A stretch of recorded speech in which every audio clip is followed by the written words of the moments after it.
जब तक नहीं बोलते तब तक जो है ना।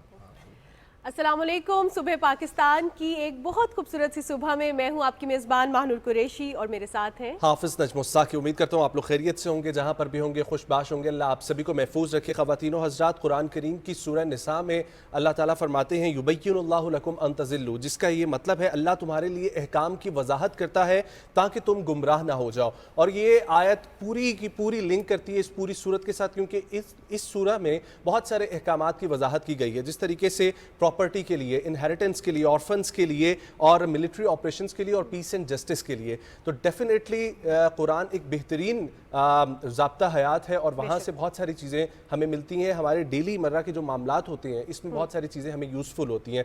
तो डेफिनेटली जब हमने आगाही लेनी है, जब हमने कहीं से सीखना है, तो बहसीत मुसलमान हमारे लिए बेहतरीन और मुकम्मल ज़ाब्ता हयात नबी करीम सल्लल्लाहु अलैहि वसल्लम की उसवा हुस्ना और फिर हमारे लिए कुरान करीम की वजाहत हमारे सामने। बेशक, और ये एक प्रॉपर कोड ऑफ कंडक्ट है जिस तरह हम जिंदगी अपनी गुजारते हैं और बहुत से मसाइल का शिकार हो जाते हैं और हमें पता नहीं होता कि कहाँ से हमने गाइडेंस लेनी है। तो it is basically a guidance book जहाँ से हम अपनी जिंदगी गुजारने के तरीके को सीख भी सकते हैं। डेफिनेटली। तो ख़वातीनो हज़रात, बहुत ज़रूरी है कि हम इन तमाम तर चीज़ों पे नज़र रखें। और आज के प्रोग्राम का आगाज़ करने से पहले एक बर्थडे है और हमारी ही कलीग हैं, presentation department Pakistan television news का है, उनसे ताल्लुक़ रखती हैं आयशा वली। तो उनको बहुत बहुत मुबारकबाद और अल्लाह उनका आने वाला साल बहुत ही बेहतरीन रखे, उनकी ख्वाहिशात पूरी हो और अल्लाह उनको सेहतमंद रखे और सेहत वाली ज़िंदगी और हमेशा जो है ना वो एक्टिव रखे, इसी तरीके से काम करता हुआ।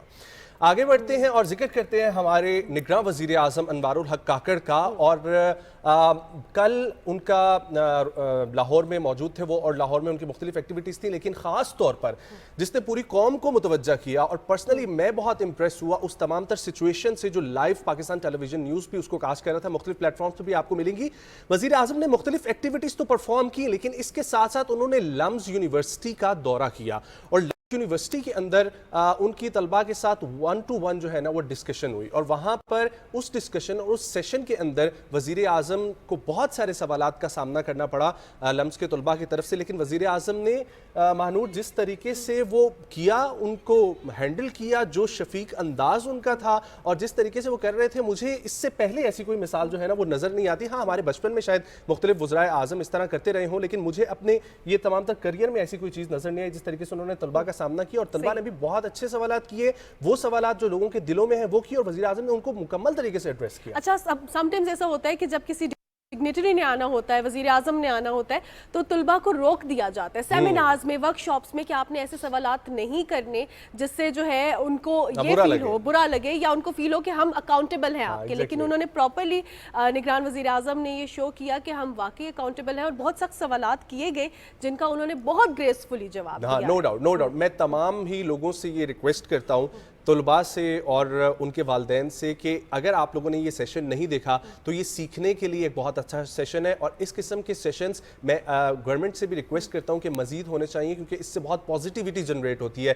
जो आपस में एक वो गैप आ जाता है ना, फजूल का गैप, वो ख़त्म करने के लिए वज़ीर आज़म ने ये जो कदम उठाया है ये बहुत ही अहसन है। और अगेन मैं इस चीज़ को मैंशन करूँगा कि लम्स के तलबा ने बहुत अच्छे सवालात किए हैं और उनकी भी हिम्मत को दाद देनी चाहिए। और फिर अगेन वज़ीर आज़म ने जो एक वो बाप की शफकत, वो नो डाउट उनके चेहरे से झलक थी, वो हर सवाल के जवाब में मुस्कुरा रहे थे और बहुत अच्छे तरीके से उन्होंने जवाब दिया। तो ये एक्टिविटी जारी रहनी चाहिए। अच्छा नजम, एक और बात भी यहाँ पे बहुत खास है कि हम जब छोटे होते थे तो हम ये देखते थे कि न्यूज़ या हमें पाकिस्तान की पॉलिटिकल सिचुएशन के हवाले से इंटरेस्ट भी नहीं था, पता भी नहीं होता था।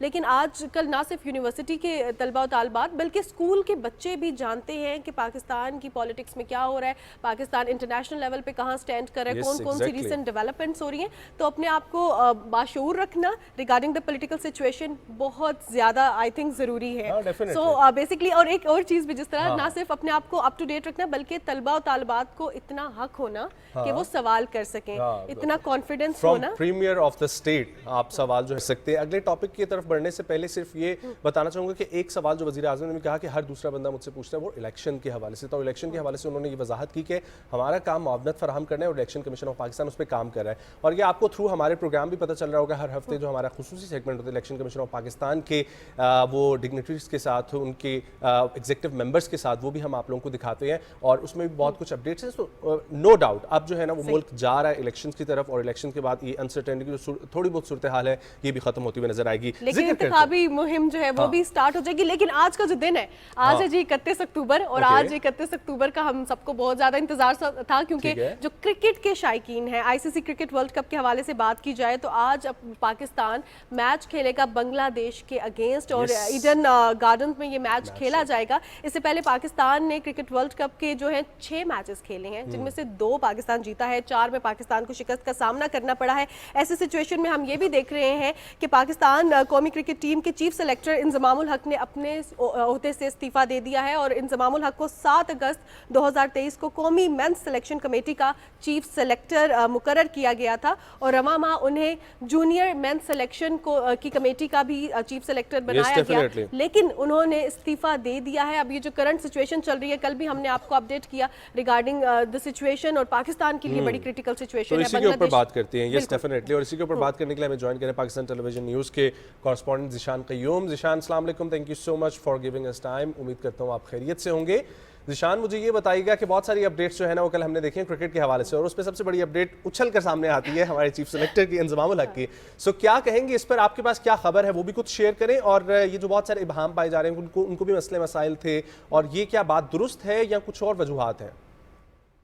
देखिए, थोड़ा सा मैं यहाँ पे क्लियर करता चलूं कि थोड़ा सा लोगों को कंफ्यूजन हो रही है कि इंजमामुल हक के जो रिजिग्नेशन है उसको लोग पाकिस्तान क्रिकेट टीम के वर्ल्ड कप में परफॉर्मेंस से रिलेट कर रहे हैं। ऐसा कुछ नहीं है। लोग समझ रहे हैं कि शायद इमामुल हक को सिलेक्ट करने की वजह से इंजमामुल हक ने जो है वो रिजाइन किया है, इस्तीफा दिया है। ऐसा कुछ नहीं है। हुआ कुछ यूं है कि मीडिया में कुछ रिपोर्ट्स आई थी कि इंजमामुल हक जो प्लेयर्स हैं पाकिस्तान क्रिकेट टीम के, उनके एजेंट की एक कंपनी है, उसमें इंजमामुल हक भी शेयर होल्डर है। यानी कि इंजमामुल हक भी उसमें डायरेक्टर हैं, उसमें जो प्लेयर्स का एजेंट है वो भी डायरेक्टर है, और हमारे कुछ प्लेयर हैं वो भी उसमें शेयर होल्डर हैं।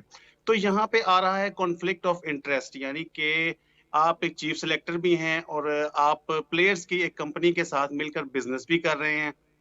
तो ये चीज जब मीडिया में आई तो इस चीज को फिर काफी क्रिटिसिज्म भी इंजमामुल हक को सहना पड़ा। तो जिसके बाद पाकिस्तान क्रिकेट बोर्ड ने भी थोड़ा सा जो है इस हवाले से एक्शन लिया, और उन्होंने पूछा इंजमामुल हक से कि हम इस हवाले से जो मीडिया में रिपोर्ट्स हो रही हैं, हम आपसे इस हवाले से पूछना चाहते हैं। तो उन्होंने इंजमामुल हक का कहना है कि क्योंकि अब अगर पीसीबी तहकीकात स्टार्ट कर रहा है तो वो बेहतर समझते हैं कि वो पहले स्टेप डाउन कर जाएं, उसके बाद वो जो है वो तहकीकात जो है वो जारी की जाए, ताकि जो साफ और शफाफ जो है वो तहकीकात हो सके।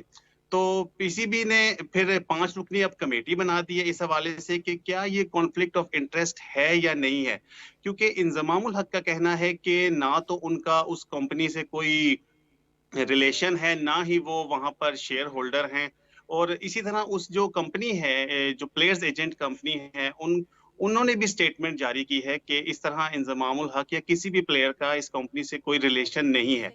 तो सिचुएशन थोड़ी सी इस तरह से बनी हुई है, जिसकी वजह से थोड़ा सा आप कह रहे हैं ना कि एक तो माहौल भी क्रिकेट टीम का जो है वो ऐसा बना हुआ है कि हर चीज जो है वो रिलेट की जा रही है टीम की परफॉर्मेंस से। तो ऐसा नहीं है टीम की। जी ज़िशान, ये बताइएगा ये जो सूरत हाल है, अब इसमें जिस तरह आपने कहा कि इसकी लिंक किया जा रहा है पाकिस्तान की परफॉर्मेंस के हवाले से, लेकिन आपको लगता है कि क्या इस वक्त में इस सूरत हाल में इंजमामुल हक को इस्तीफा देना चाहिए था? ये क्या उनका सही इक़दाम है? क्योंकि जब उनका ताल्लुक नहीं है तो इसके लिए वो सब्र भी कर सकते थे, टूर्नामेंट हो जाए तो उसके बाद भी इस्तीफा दे सकते थे। देखिए, इसमें 2 चीजें हैं। एक तो अगर आप ये देखें कि इस वक्त ड्यूरिंग वर्ल्ड कप किसी भी चीफ सेलेक्टर का इस्तीफा देना, मेरे ख्याल में ये टीम की परफॉर्मेंस के हवाले से बिल्कुल भी अच्छा नहीं होता। इससे बड़ा बैड इम्पैक्ट आपके जाता है क्रिकेट टीम पे, क्योंकि प्लेयर्स भी जो है वो ज्यादातर ना तो टीवी देख रहे होते हैं, ना ज्यादातर जो है वो सोशल मीडिया यूज करते हैं जब वो ड्यूरिंग इवेंट खेल रहे होते हैं। तो उनको जब खबर मिलेगी कि इंजमामुल हक ने इस तरह से रिजाइन कर दिया, तो उनके ऊपर भी बड़ा नेगेटिव इम्पैक्ट जाएगा कि इस तरह से ड्यूरिंग वर्ल्ड कप जो है उनका चीफ सेलेक्टर इस्तीफा दे दिया, शायद क्योंकि प्लेयर्स की परफॉर्मेंस अच्छी नहीं है, इस वजह से उन्होंने रिजाइन दे दिया। दूसरा ये कि इंजमामुल हक का अगर आप मौकिफ देखें तो उस हवाले से आप कह सकते हैं कि ये ठीक फैसला है, क्योंकि वो कह रहे हैं कि अगर मैं पीसीबी में रहूंगा तो पीसीबी मेरे हवाले से तहकीकात करेगा। तो ये मेरे ख्याल में इससे साफ और शफाफ जो इन्वेस्टिगेशन है वो नहीं हो सकती।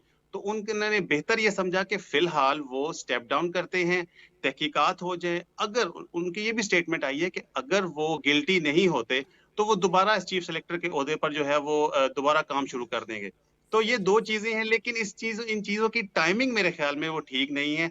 इससे ओवरऑल वर्ल्ड कप में पाकिस्तान पर थोड़ा-सा बुरा असर पड़ेगा। खैर हम तो ये एक्सपेक्ट करें बहुत सारी तब्दीलियां टीम के वापस आने के बाद भी हमें नजर आएंगी, लेकिन आप बताइएगा कि आज क्या एक्सपेक्टेशंस हैं और ये अगर मगर के सिलसिले में आज का मैच कितना इंपॉर्टेंट है?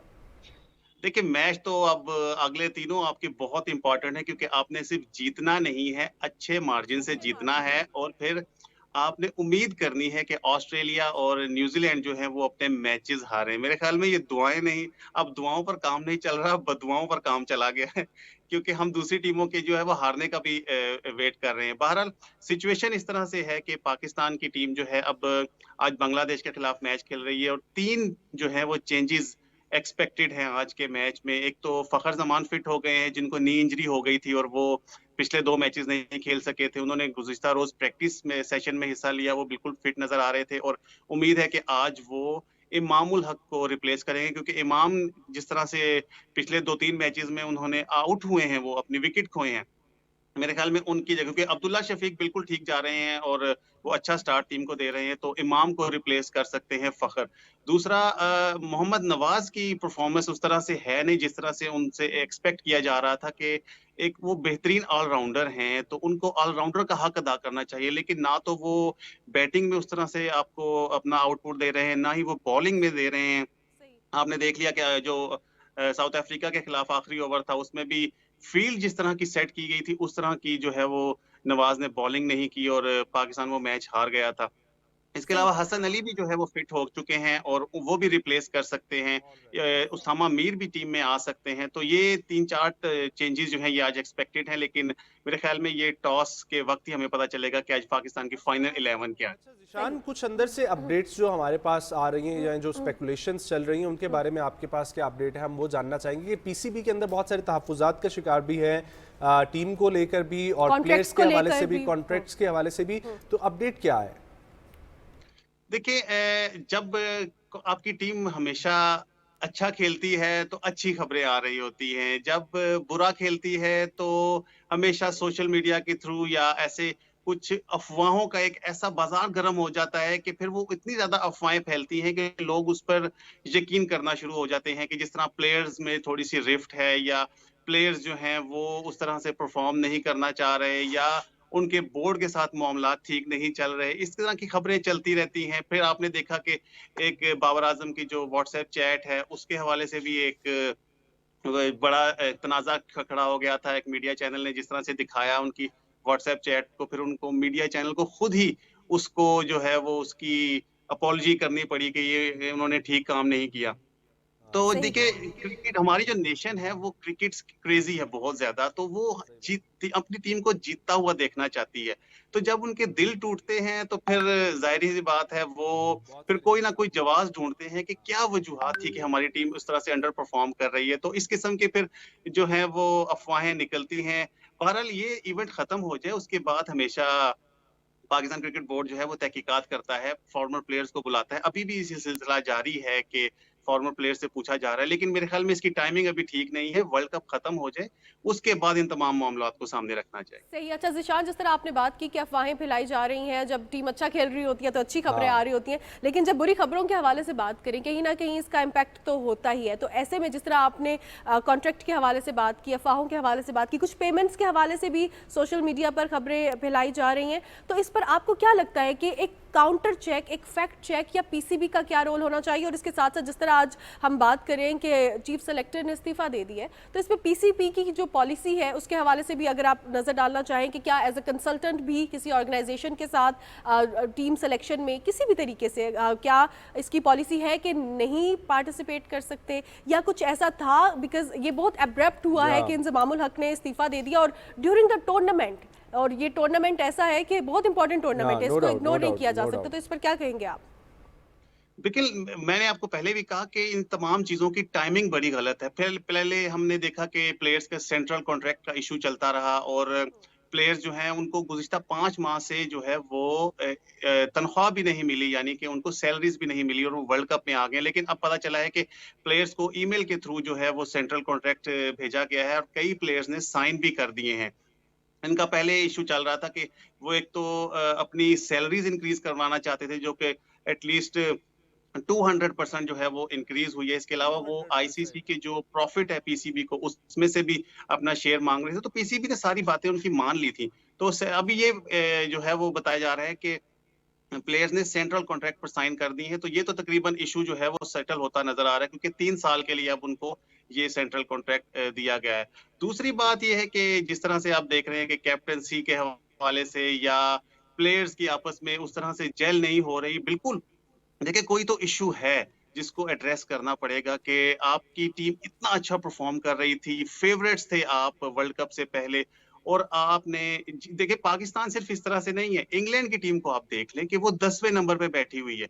कोई एक्सपेक्ट कर रहा था? तो क्या उसमें भी इस तरह की रिफ्ट्स हैं प्लेयर्स में, या उन्होंने तो अभी तक इस तरह का कोई बयान नहीं दिया।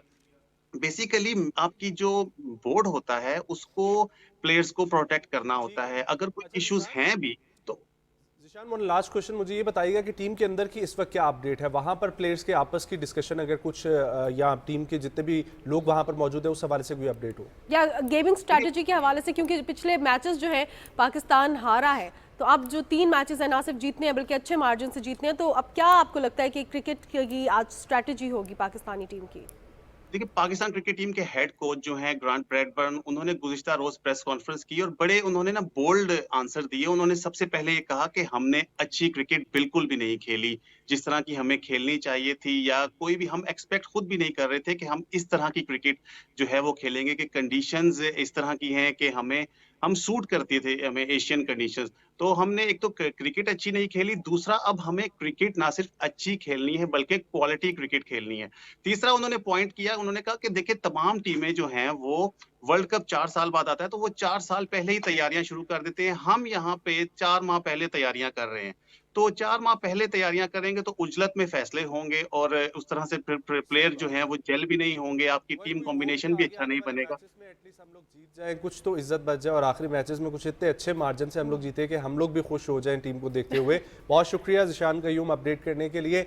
ख़वातीनो हज़रात, बहुत है हमारे लिए तमाम तर मैचेस, तो क्रिकेट लवर्स जो हैं वो एक बार फिर से हो जाएं तैयार। पाकिस्तान टेलीविजन स्पोर्ट्स जो है उस पर बराह रास्त आप लोग मैच एंजॉय कर सकेंगे। आगे बढ़ेंगे और आज के दिन के हवाले से बात करेंगे। आज का दिन 31 अक्टूबर एक और हवाले से बहुत अहम है और वो है कफ़ायत शारी का आलमी दिन मनाया जा रहा है। आज कफ़ायत शारी का आलमी दिन मनाया जा रहा है और आज का दिन, अगर आज के दिन के हवाले से बात की जाए तो ये पहली दफ़ा 31 अक्टूबर 1924 में मनाया गया। इस दिन को मनाने का मकसद ये है कि अब हमें समझ आ रहा है जो आजकल की सूरत हाल है, बेसिकली ये मेरान के शहरियों को मौशी जो सूरत हाल है और माली मुश्किलात पर काबू पाने के लिए किफ़ायत शारी सिखाने के लिए मनाया जाता है।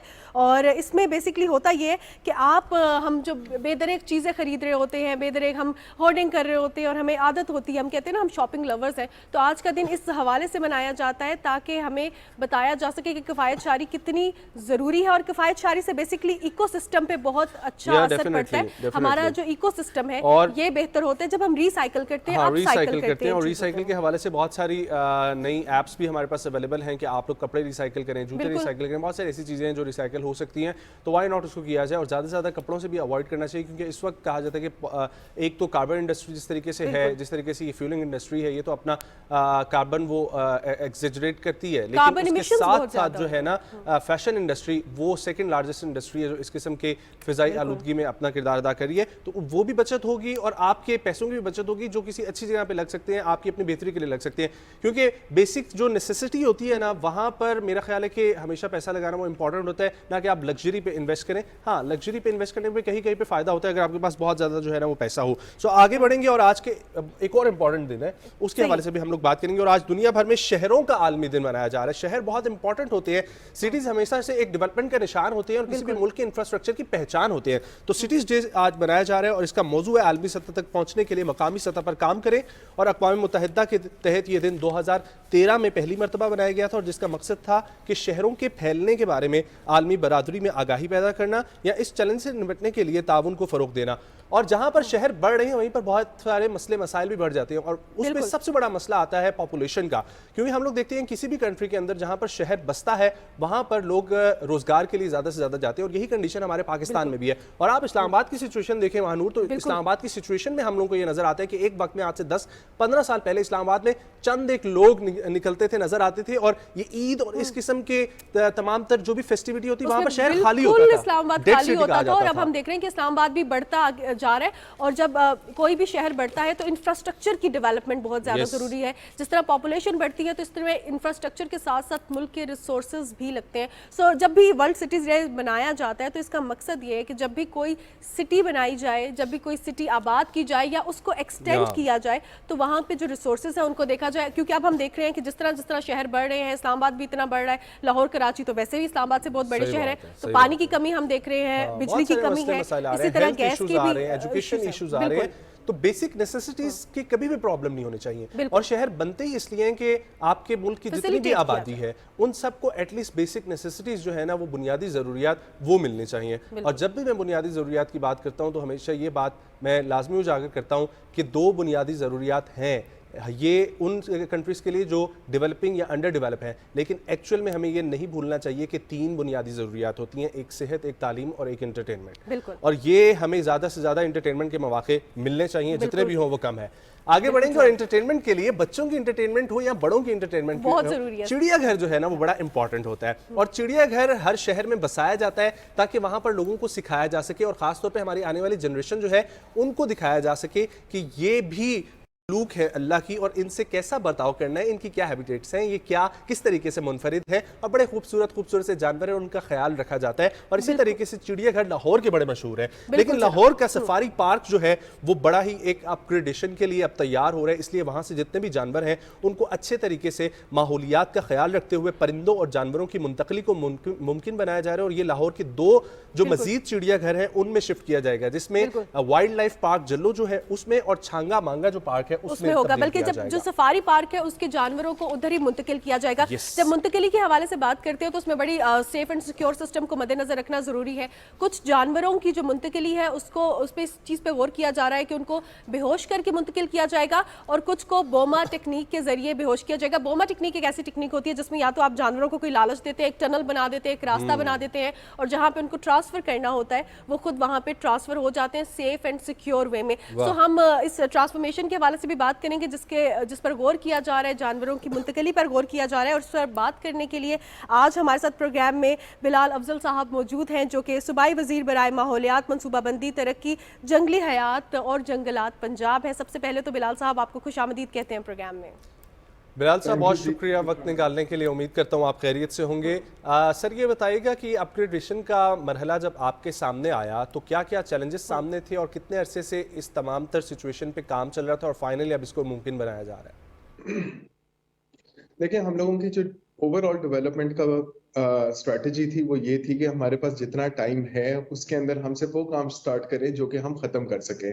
फॉर एग्जांपल जो 2 प्रोजेक्ट्स लाहौर जू और सफारी से रिलेटेड है, लाहौर जू का प्रोजेक्ट जो है वो 1.8 बिलियन का है एंड जो सफारी का प्रोजेक्ट है इट इज अबाउट 2.4 बिलियन। लेकिन इसके अंदर भी हम लोग सिर्फ फेज वाइज कर रहे हैं। फॉर एग्जांपल सफारी के अंदर हम लोगों का जो मास्टर प्लान है उसके अंदर डिजाइन किया हुआ है कि हम लोग एक डेजर्ट सफारी बनाएंगे जहां एनिमल्स और प्लांट्स डेजर्ट से रिलेटेड होंगे, देन सॉल्ट रेंज होगी, देन ग्रासलैंड्स होंगे। लेकिन राइट नाउ हम सिर्फ सॉल्ट रेंज करने लगे हैं।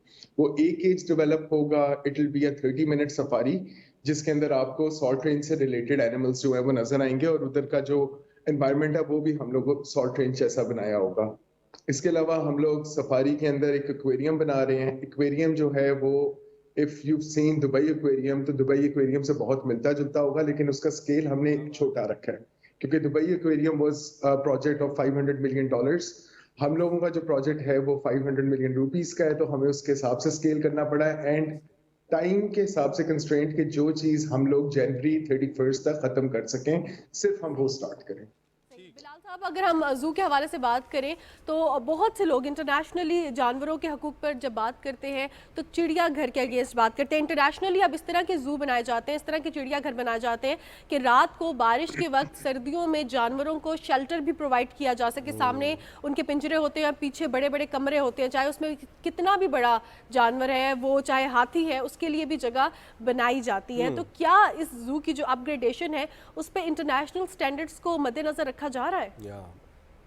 बिल्कुल रखा जा रहा है, और हम लोगों ने एनिमल लेके ही वो आना है जिसकी हम हाउसिंग कर सकें। एंड उसके अलावा हम लोगों ने अपनी एक 7 लोगों की टीम जो है वो श्रीलंका भेज दी है ताकि वो जाके उधर एलिफेंट सेंचुरीज के अंदर टाइम गुजारे और उन्हें समझ आए कि क्योंकि सबसे ज्यादा रिस्क जो हम लोगों के जूज में रहा हुआ है in the past, even though when you look at Lahore zoo and Punjab के zoos are much better, other provinces के जूज जो हैं हमारी उधर सिचुएशन ज्यादा खराब थी।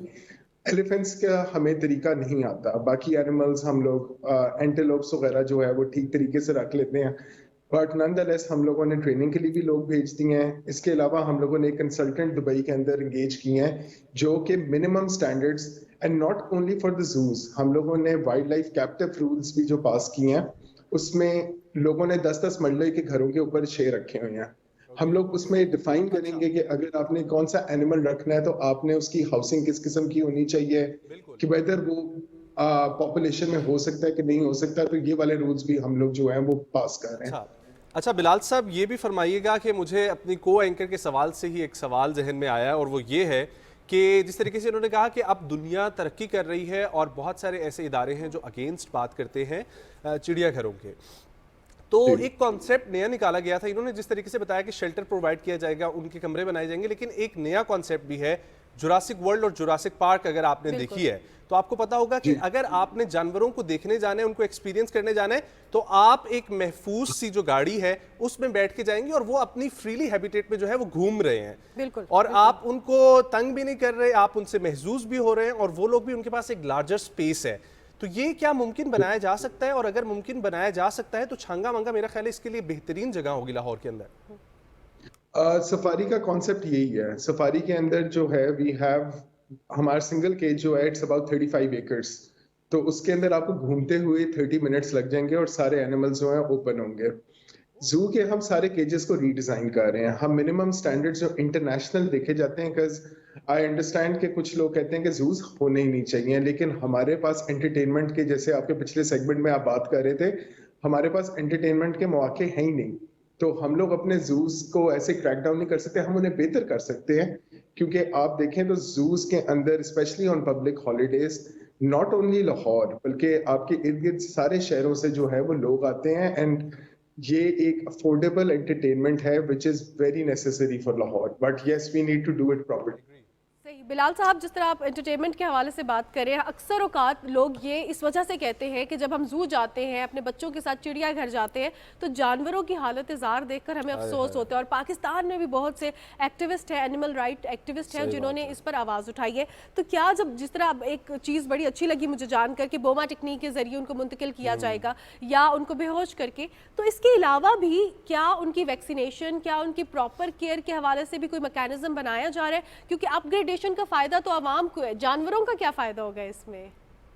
अपग्रेडेशन की जो सारी आपकी आ रही है ना, वो आ रही है केजेस बनाने में और एनिमल्स की फैसिलिटीज बेहतर करने में। आवाम ने तो उधर देखने आना है, and people would be happier if they look at happy animals. आपने बिल्कुल ठीक कहा कि इन द पास्ट लाहौर जू के अंदर they used to be a bear जिसकी आंखें खराब थी। अब जो ऐसे एनिमल्स होते हैं उनको वैसे ही आपको डिस्प्ले पे नहीं, उनको बल्कि रिटायर करके आप किसी सेंचुरी के अंदर ले जाते हैं।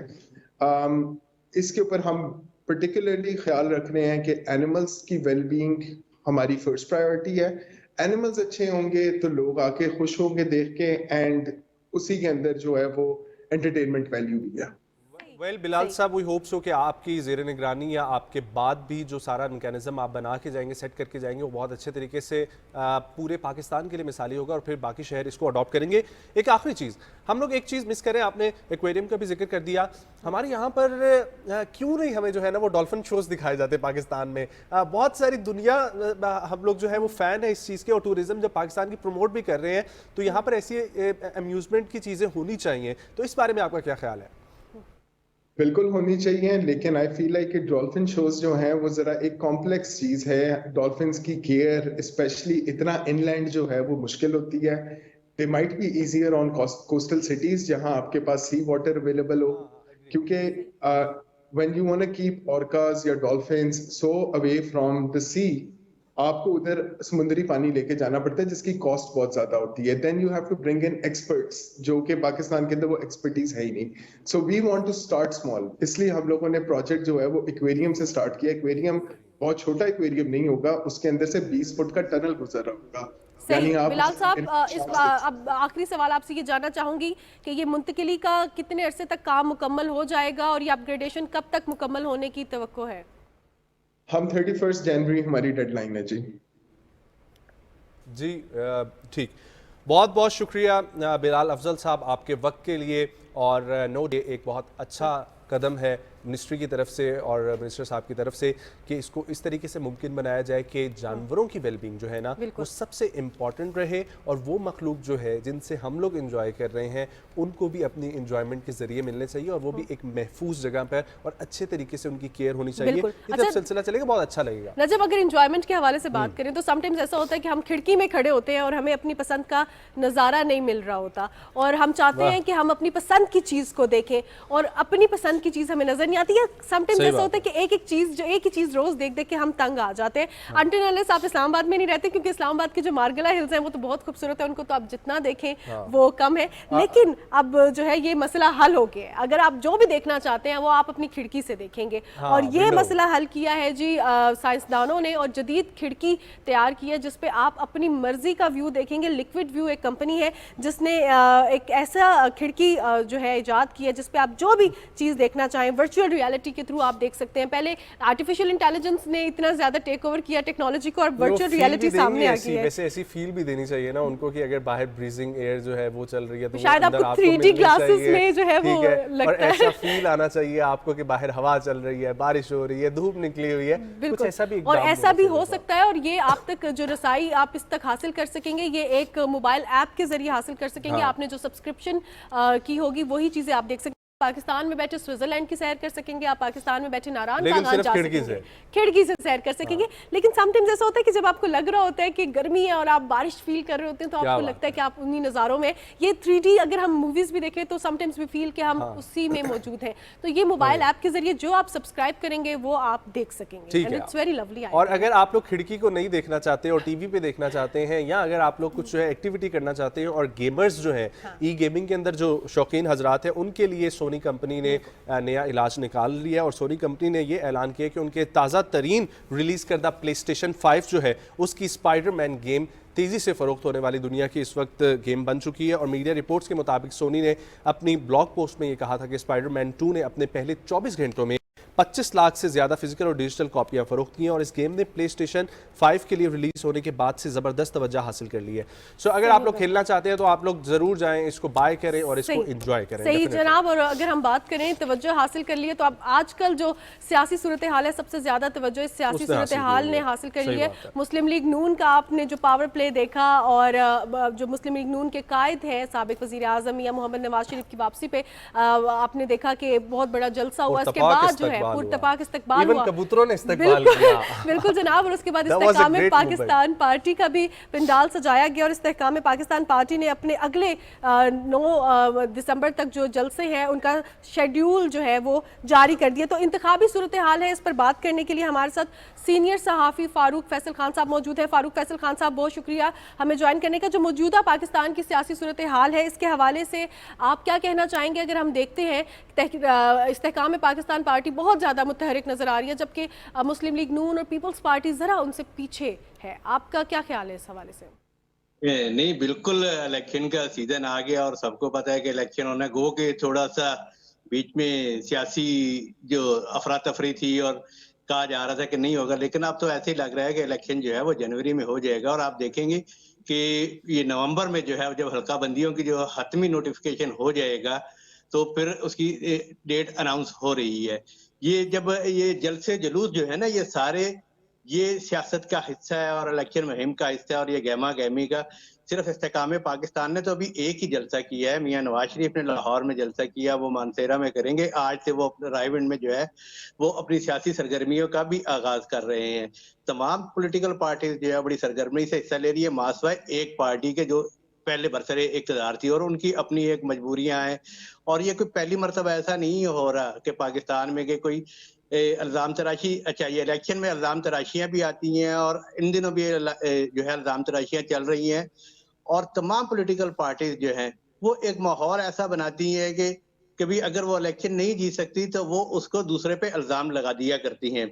आपने बात की है कि पीपल्स पार्टी जो है और जेयूआई और दीगर पार्टी जो है वो कम कर रही है, ऐसी बात नहीं है। पीपल्स पार्टी जो है उसका जो होम ग्राउंड है वो सिंध है, लिहाजा वो अपनी फौरी तौर पे इब्तदाई तौर पर अपनी तवज्जो जो है वो सिंध पर मरकूज किए हुए है। इसी तरह मियां नवाज शरीफ का होम ग्राउंड जो है वो पंजाब है, तो लिहाजा उन्होंने अपनी इलेक्शन कैंपेन का आगाज या अपना जो भी वतन वापस आने का आगाज जो है वो लाहौर से किया है। इसी तरह इस्तेकाम पाकिस्तान जो है उनके जो लीडरान है उनका तल्लुक जो है वो जनूबी पंजाब से है, तो लिहाजा उन्होंने जनूबी पंजाब को का इंतखाब किया है। मौलाना फजलुर रहमान का हल्का इंतखाब और उनकी जो पावर बेस है वो केपी और बलूचिस्तान में, लिहाजा वो उसको फोकस कर रहे हैं। आप देखिए कि जैसे ही ये अनाउंस होगा इलेक्शन, और ये ज्यादा दिनों की बात नहीं है, हार्डली 2 या 4 दिनों में अनाउंस हो जाएगा, क्योंकि इलेक्शन कमीशन कह चुका है कि वो नवंबर में अनाउंस करेगा और मे बी 2 नवंबर को जब सुप्रीम कोर्ट में एक केस है वहां पे ये अनाउंसमेंट आ जाएगा। अच्छा फारूक साहब, फेवरेट पार्टी की बात कर लेते हो तो फेवरेट पार्टी आपको क्या नजर आ रही है इस वक्त पूरे पाकिस्तान में? सबसे ज्यादा किसका होल्ड आपको नजर आ रहा है? 2/3 अक्सरियत किसी भी पार्टी को मिलेगी या कोलिशन हुकूमत नजर आ रही है? अच्छा देखें, ये हम इलेक्शन से पहले जब तक इलेक्शन कैंपेन शुरू नहीं हो जाती, इलेक्शन कैंपेन होगी, लोग उसमें हिस्सा लेंगे, उसके बाद हम जो है ये इस पोजीशन में होंगे कहने में या कोई तजज़िया करने के भी कौन जीतेगा। लेकिन बज़ाहिर जब हम ये देखते हैं तो हम देखते हैं कि पीटीआई जो है उनसे हुकूमत दी गई है, हुकूमत से निकाले गए हैं, वो इल्जामात की जद में है।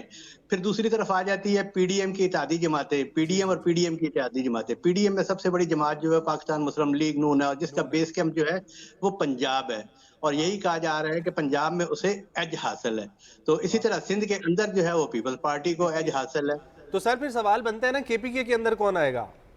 हाँ, असल जी है केपी के एक ऐसा सूबा है कि जो हमेशा पहले तो ये किया करता था कि 5 साल बाद अपनी पार्टी चेंज कर लिया करता था, मैंडेट चेंज कर लिया करता था। गुज़श्ता 2 हुकूमतें जो हैं 10 साल तक पीटीआई बरसर इक़्तिदार रही है, लेकिन अब जब चीजें सामने आ रही हैं और वो अंडर प्रेशर भी है और उनके यहाँ तकसीम भी है। पीटीआई में सबसे बड़ा जो फैक्टर था वो पेशावर नौशहरा खटक साहब वाला फैक्टर था, और बहुत बड़े काफी लोग उन्हें छोड़ के जा चुके हैं। तो आप केपीके में जो है ना मुस्लिम लीग नून, जेयूआई और पीटीआई के दरमियान जो है ना वो आपको मुकाबला है। आप कोई फ्यूचर नहीं देख रहे वहां पे?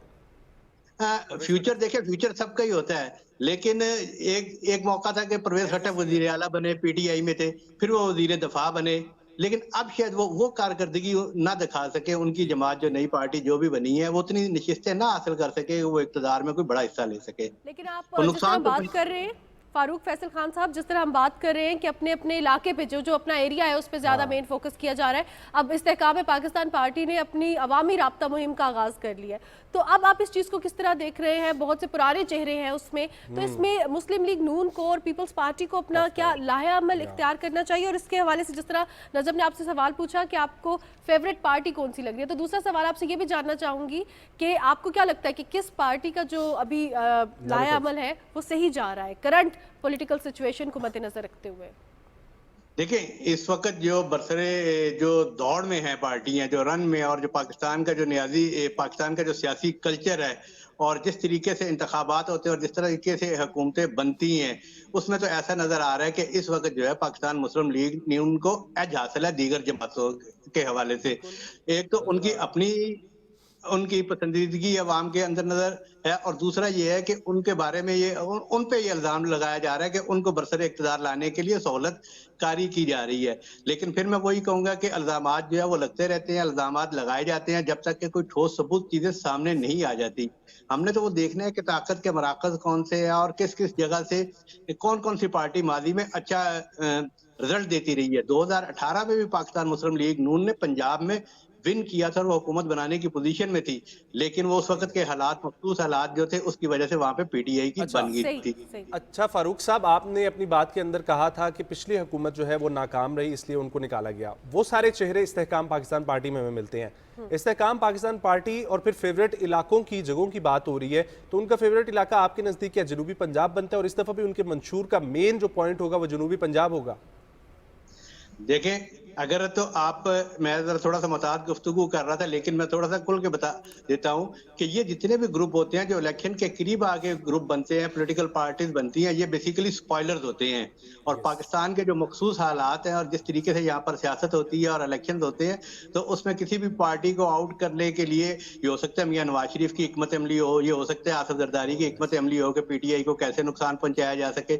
अगर वो 1 to 1 इलेक्शन लड़के उनके सामने उन्हें नहीं हरा सकते, तो ये स्ट्रेटेजी भी माजी में इख्तियार की गई है कि दूसरी पार्टी को तोड़ के उनके लोगों को खड़ा कर दिया जाता ताकि उनके वोट जो है वो स्प्लिट हो जाए। मैं वो ठीक है, बड़े चेहरे हैं उसमें इस्तेकाम पाकिस्तान पार्टी में, लेकिन वो बड़े चेहरे जो है पॉलिटिकल बड़े चेहरे नहीं है, वो पैसे वाले हो सकते हैं, वो बड़े जागीरदार हो सकते हैं। मैं फिर वही कहूंगा कि जनूबी पंजाब में वो कंपेन चलाएंगे, अच्छी कंपेन चलाएंगे, हो सकता है कुछ नशिस्तें भी जीते, लेकिन वो कोई ऐसी पार्टी नहीं है कि जो कोई बहुत बड़ा जो है फर्क क्रिएट कर सके या आइंदा के किसी सेटअप में कोई बड़ा हिस्सा ले सके। सही। अच्छा फारूक फैसल खान साहब, जिस तरह आपने बात की, आखिर में एक छोटा सा कमेंट आपसे चाहूंगी। जिस तरह आपने कहा कि वो पैसे वाले बड़े चेहरे हैं, सियासी तौर पर बड़े चेहरे नहीं है।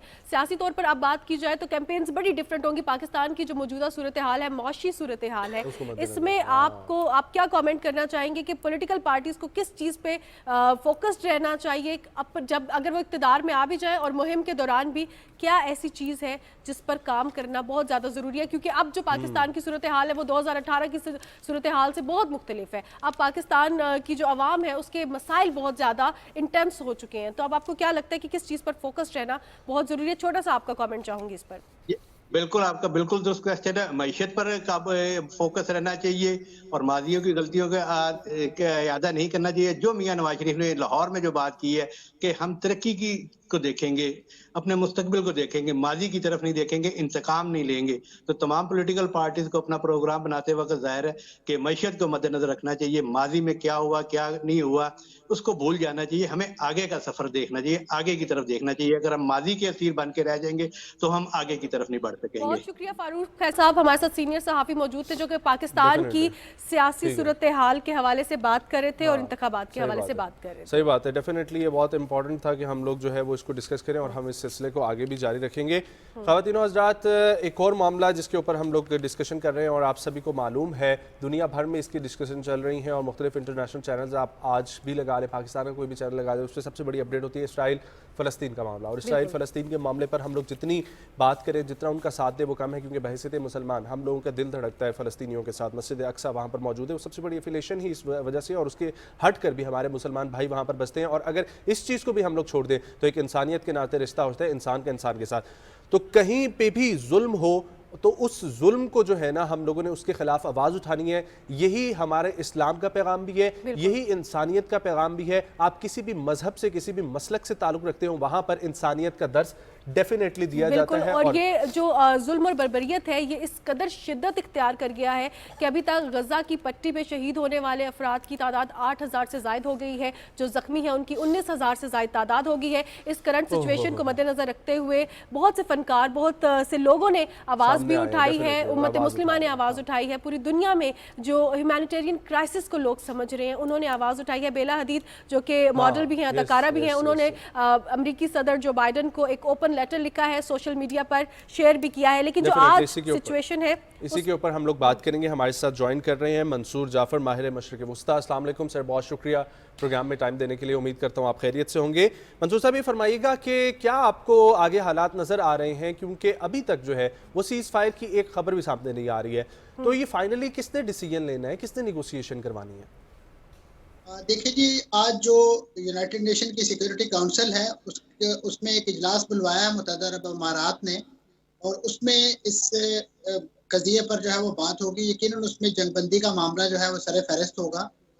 लेकिन मैं समझता हूँ कि जो इंडिया हमें इस वक्त इसराइल के सरपरस्त अमेरिका की तरफ से देखने को मिल रहा है, ख़ासतौर पे वाइट हाउस के जो तर्जमान जान करबी हैं, उनका भी रिसेंटली बयान आया है कि इस वक्त हम जंगबंदी नहीं देख रहे हैं, हम सिर्फ और सिर्फ एक इंसानी इमदाद के लिए एक वक्फे पर गौर कर रहे हैं ताकि वहाँ पे लोगों को इमदाद पहुँचाई जा सके, और जिन लोगों को हमने मुस्तकबिल में निशाना बनाना है वो जिंदा होंगे तो हम उन्हें मारेंगे। तो इस वक्त जो है मगरब और ख़ासतौर पे अमेरिका की स्ट्रेटजी जो है वो ये है, क्योंकि उन्होंने इस जंग का हदफ जो है वो हमास को करार दे रखा है और हमास के खात्मे तक वो इस जंग को जारी रखना चाहते हैं। हमास को सही मंसूर जाफर साहब, जिस तरह हम बात कर रहे हैं गजा पे जो जुल्म और बर्बरियत का सिलसिला जारी है और अमेरिका की पॉलिसी के हवाले से आपने बात की, अगर अमेरिका की पॉलिसी के हवाले से बात करें तो इजरायली लॉबी बहुत स्ट्रॉन्ग है अमेरिका में, तो उसकी पॉलिसीज़ भी उसके अकॉर्डिंगली ही शिफ्ट हो रही हैं। अब जो उम्मत मुस्लिमा या इंटरनेशनली सेलिब्रिटीज़ भी, इन्फ्लुएंसर्स भी लोग आवाज़ उठा रहे हैं और अमेरिका पर दबाव भी डाल रहे हैं ओपन लेटर्स के थ्रू, सोशल मीडिया पोस्ट के थ्रू, या जो भी बायकॉट भी किया जा रहा है कुछ एशिया का, तो आप किस तरह देखते हैं कि इसकी मेन सही स्ट्रैटेजी क्या अपनानी चाहिए लोगों को? क्या एक बंदे के सोशल मीडिया पोस्ट से ये मसला हल हो सकता है? क्या हमने वहाँ की प्रोडक्ट्स का बायकॉट करके मसला हल करना है? क्या हमने ओपन लेटर्स लिखने हैं? किस तरह हम ये कर सकते हैं? बिकॉज जिस तरह हम बात करते हैं अमेरिका की पॉलिसी की जानिब, वहाँ पर तो इसराइली लॉबी का ऑलरेडी बहुत ज़्यादा इन्फ्लुएंस है, इवन अमेरिकी पॉलिसीज़ पर भी। तो आप इसको किस तरह देखते हैं?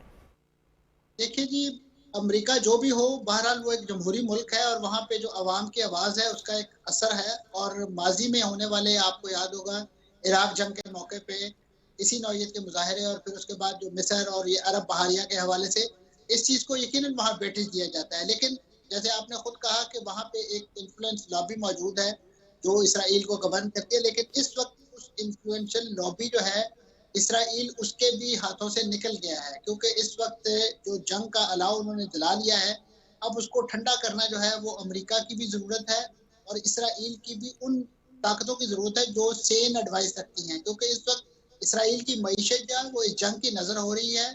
वहाँ पे बिल्कुल जिसे कहना चाहिए इकोनॉमी स्टैंड स्टिल पे आ गई है, जितनी इंटरनेशनल फ्लाइट्स हैं वो सब कैंसिल हो गई हैं।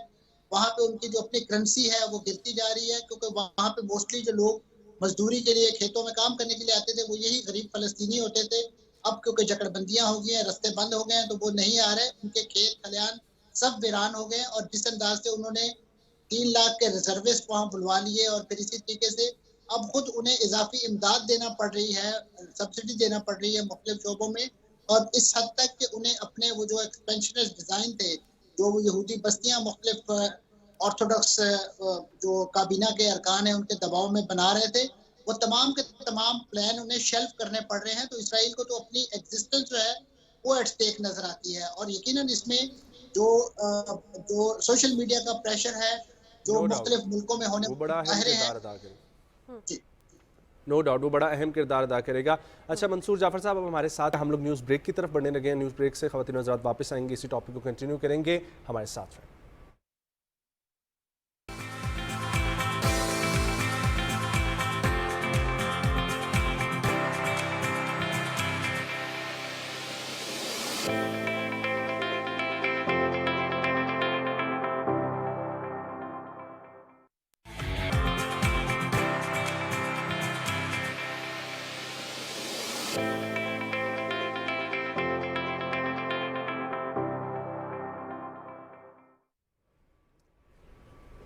जी जनाब, आपको फिर एक दफ़ा खुशामदीद कहते हैं सुबह पाकिस्तान में। और हम बात कर रहे थे गज़ा पे होने वाले जुल्म और बर्बरियत के हवाले से, जो कि इसराइली अफवाज जारी रखे हुए हैं। अभी तक सीज़ फायर हमने नहीं देखा। इस पर बात करने के लिए हमारे साथ माहिर मशरिक़ वुस्ता मंसूर जाफर साहब मौजूद थे, जिनसे हम बात कर रहे थे गज़ा की करंट सिचुएशन के हवाले से, इसराइली लॉबी के हवाले से भी हमने बात फिर उसके साथ साथ मंसूर साहब, आपकी हम लोग एक्सपर्टीज से फ़ायदा उठाना चाहते हैं और ये जानना चाहते हैं कि ऐसी कोई भी सिचुएशन आए या ऐसी कोई भी सिचुएशन के हवाले से पता चले तो उस पर पूरी दुनिया इस वक्त जो है वो एक कैफियत में है, कोई साथ दे रहा है, कोई अगेंस्ट जा रहा है। बहसीत मुसलमान और पाकिस्तान तो मुकम्मल सपोर्ट में नज़र आ रहा है और मुख्तलिफ हमें इस्लामिक ममालिक भी कहते हुए नज़र आ रहे हैं, लेकिन अमली तौर पर हम हर किसी से ये सवाल करेंगे, हम जानना चाह रहे हैं कि इस वक्त मुस्लिम उम्मा का OIC का किरदार बनता क्या है, रियलिटी क्या होनी चाहिए? ये मैं समझता हूँ जी कि ये जो बुनियादी तौर पे कज़िया है, अगर इसका कोई कस्टोडियन या इसका कोई वाली वारिस है तो वो उम्मत मुस्लिमा है। और ख़ास तौर पे उम्मत मुस्लिमा का ये नुमाइंदा प्लेटफॉर्म जो है, इसके 57-58 अरकान जो हैं उसके मेंबर हैं और ममालिक इसके मेंबर हैं, यही बनता है। क्योंकि ये जो मसला फ़लस्तीन था, ख़ास तौर पे इसमें जो एक बहुत उबाल आया था और एक वक्त था कि जब मस्जिद अक्सा को एक मलऊन यहूदी ने जो है वो नजर आतिश करने की नाकाम कोशिश की थी। उसके बाद मुस्लिम दुनिया में बहुत ज़्यादा गम गुस्सा था। उस गम गुस्से को चैनलाइज करने के लिए ये जो इस्लामी तावन तंजीम जो है OIC जो है इसका क़याम अमल में लाया गया था और इसी हवाले से ये कोशिशें की गई थी। लेकिन आहिस्ता आहिस्ता ये जो पूरा फोरम है ये अपना असर खो बैठा है इस लिहाज से कि इस फोरम के पास कोई ऐसी कुव्वत नाफिजा नहीं है कि ये अपने फैसले जो करता है उनको अमल दरामद करवा सके। बिल्कुल ऐसे ही है कि जैसे अक़वाम मुत्तहिदा के पास तो चले ये मैंडेट मौजूद है कि अगर चैप्टर 7 के तहत आप कोई एक्टिविटी करते हैं तो वो बाइंडिंग होती है, लेकिन अगर अक़वाम मुत्तहिदा की जनरल असम्बली चाहे सारी की सारी भी एक इशू पर हमायत कर दे लेकिन तीसरा फरीक उसको मानने के लिए तैयार ना हो, तो ऐसी सूरत में उनके पास कोई जोर जबरदस्ती वाला या उनके खिलाफ कोई कानूनी एक्शन लेने का है। तो ये बुनियादी तौर पे नाकामी रही है OIC की और इसी वजह से इस फोरम में जो खित्ते के जो इस्लामी दुनिया के रुकन ममालिक थे उनकी दिलचस्पी कम होती गई। और मैं यहाँ अफसोस से कहना चाहूँगा कि इस फोरम को बाज़ मुस्लिम ममालिक ने अपने मखसूस मफादात के प्रमोशन के लिए भी इस्तेमाल किया, जिसकी वजह से वो फोरम जो है अपनी वो जो एक जिसे कहना चाहिए असर पजीरी है वो खो बैठा। और आज यही वजह है कि हम OIC को अजराह मजाक कहते हैं। ये फलां वाकया हो गया मुस्लिम दुनिया में तो कहा जाता है OIC यानी ये वाकया हो। तो अब ये ये बात कही जाती है जो मैं समझता हूँ बड़ी अफसोस की बात है।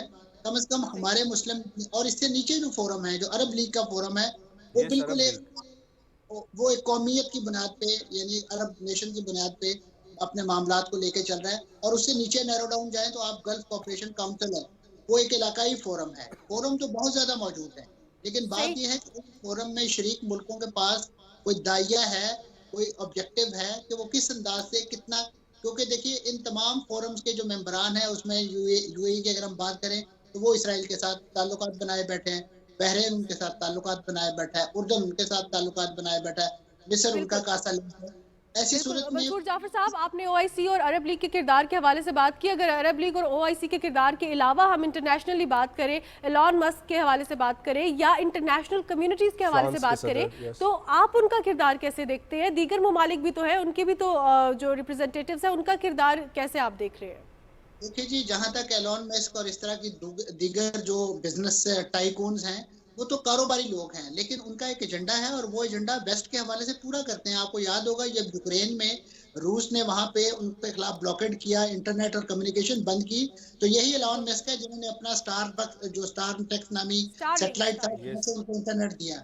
और आज फलस्तीनी जब बिल्कुल अंधेरे में डूब गए और उनका इंटरनेट और उनकी मवासलात तमाम की तमाम तबाह होगी, तो यही एलॉन मस्क जो है ये अपनी बैठ के ट्वीट तो करते रहे, वहां पे आंसू बहाते रहे, लेकिन अमली तौर पे जो इकदाम कर सकते थे उसके लिए इन्होंने नहीं किया। अच्छा मंसूर साहब, उन्होंने कहा है कि मैं जो है ना स्टारलिंक के थ्रू इंटरनेट की फराहमी मुमकिन बनाऊंगा।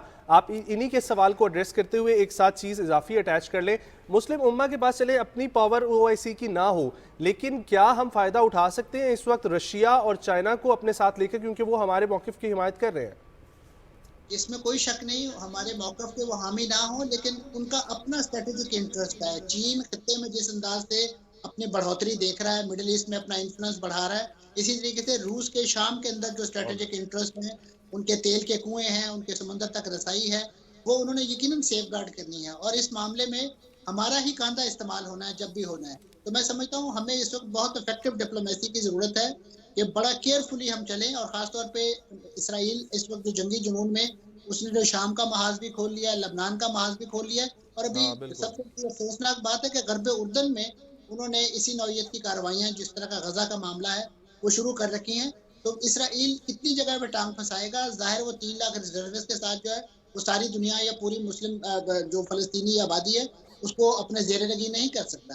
तो ऐसे में मैं समझता हूँ जो इंटरनेशनल प्रेशर है खासतौर पर आलमी इदारों का और बिलखुसूस जो सड़कों पर सपोर्ट है इस काज के हवाले से, और खासतौर पर सोशल मीडिया पे जो भी एक्टिविटी जिस दामे दरहमे कदमे सुखने जो भी एक्टिविटी हो रही है उसका यकीनन एक वजन है। और मैं समझता हूँ उसको जितना ज़्यादा आप मुनज़्ज़म अंदाज में इम्पैक्ट पड़ेगा डेफिनेटली, वो बहुत ही ज़रूरी है। बहुत बहुत शुक्रिया जनाब मंसूर जाफ़र साहब हमारे साथ मौजूद थे, मशरिक़ वुस्ता और तमाम तर सूरत हाल पर अपनी गुफ्तगू कर रहे थे। ख़वातीन और हज़रात आगे बढ़ेंगे और एक और अहम इशू जो है उसकी तरफ आप लोगों को नज़र डलवाऊंगा। जी जनाब, और आज है 31 अक्टूबर और हमने पहले भी इस हवाले से बात की, सोशल मीडिया पे भी आपने देखा होगा कि अफगानिस्तान के हवाले से हम सिर्फ बात नहीं कर रहे, क्योंकि कहा यह जा रहा है कि सिर्फ अफगानियों को टारगेट किया जा रहा है। पर्टिकुलरली हो ये रहा है कि सिर्फ उन्हीं के बारे में सोशल मीडिया पर जो लोग एहतजाज करें इस हवाले से वो बात करें।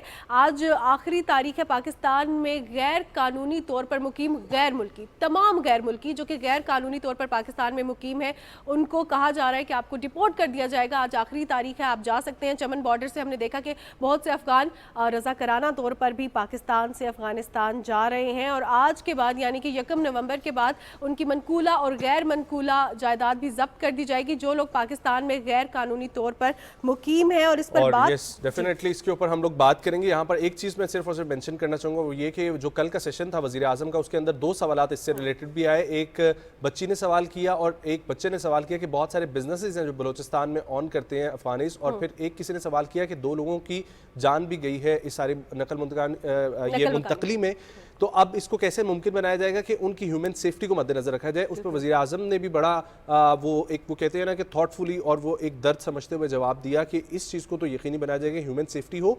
और फिर ये बड़ा इंपॉर्टेंट है कि पाकिस्तान के जो लोग हैं, यहाँ के जो बासी, यहाँ की जो पॉपुलेशन, उनकी बेहतरी के लिए बहुत ज़रूरी है कि इलीगली जितने भी यहाँ पर लोग बसते हैं उनको निकाला जाए। इसी के ऊपर हम लोग बात करते हैं। हमारे साथ मौजूद है इसी के ऊपर बात करने के लिए माहिर बैनुल-अक़वामी मामलात और एसोसिएट प्रोफेसर रिफा इंस्टीट्यूट हमारे साथ मौजूद हैं जनाब डॉक्टर मुसअब यूसुफ़ी साहब। अस्सलाम वालेकुम डॉक्टर साहब, thank you so much for joining. खैरियत से आप? बहुत शुक्रिया। डॉक्टर साहब ये फरमाइए कि सारे मामले को आप कैसे देख रहे हैं? आज फाइनल डे है, इसके बाद से गिरफ्तारियां और फिर मुंतकली का सिलसिला शुरू हो जाएगा।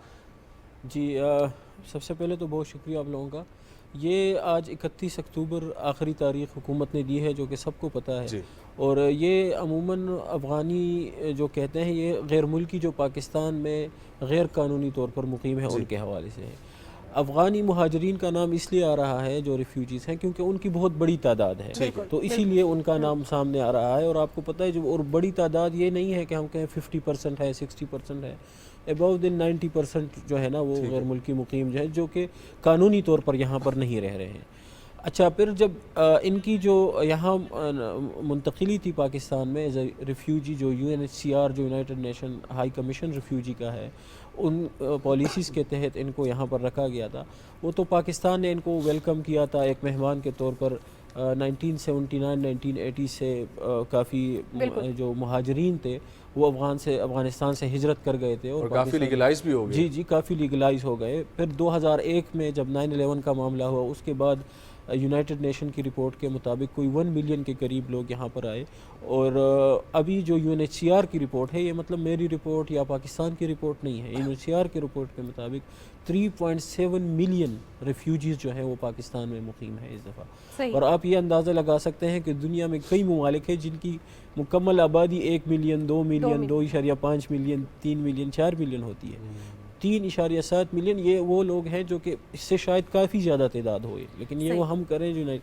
तो इसके जब इतनी बड़ी तादाद आपके पास रह रही हो किसी भी रिफ्यूजीज़ की, मुहाजिरीन की, चाहे वो कहीं से भी हो, चाहे वो ईरान से हो, अफ़गानिस्तान से हो, वो शाम के मुहाजिरीन तुर्की में हो, वो मेक्सिको के मुहाजिरीन यूनाइटेड स्टेट्स में रह रहे हो, तो उसके साथ सोशो इकनॉमिक पॉलिटिकल उसका इम्पैक्ट और उसके कंसिक्वेंसेस होते हैं वहाँ की सिटीजन्स पे। और पाकिस्तान जैसा मुल्क जो कि एक वैसे भी डेवलपिंग स्टेट है, हम लोग डेवलपिंग कंट्री है, जिनकी माशी इस्तेसाल इतनी ज़्यादा प्रोस्पेरियस मुल्क नहीं है, जो कि ख़ुद माशी काफ़ी मसाइल से दो चार है, उनके लिए इतनी बड़ी तादाद में रिफ्यूजीज़ को रहना, मेहमानों को रखना, इल्लीगली तो वैसे भी बहुत मसले सामने आते हैं। जी इल्लीगल।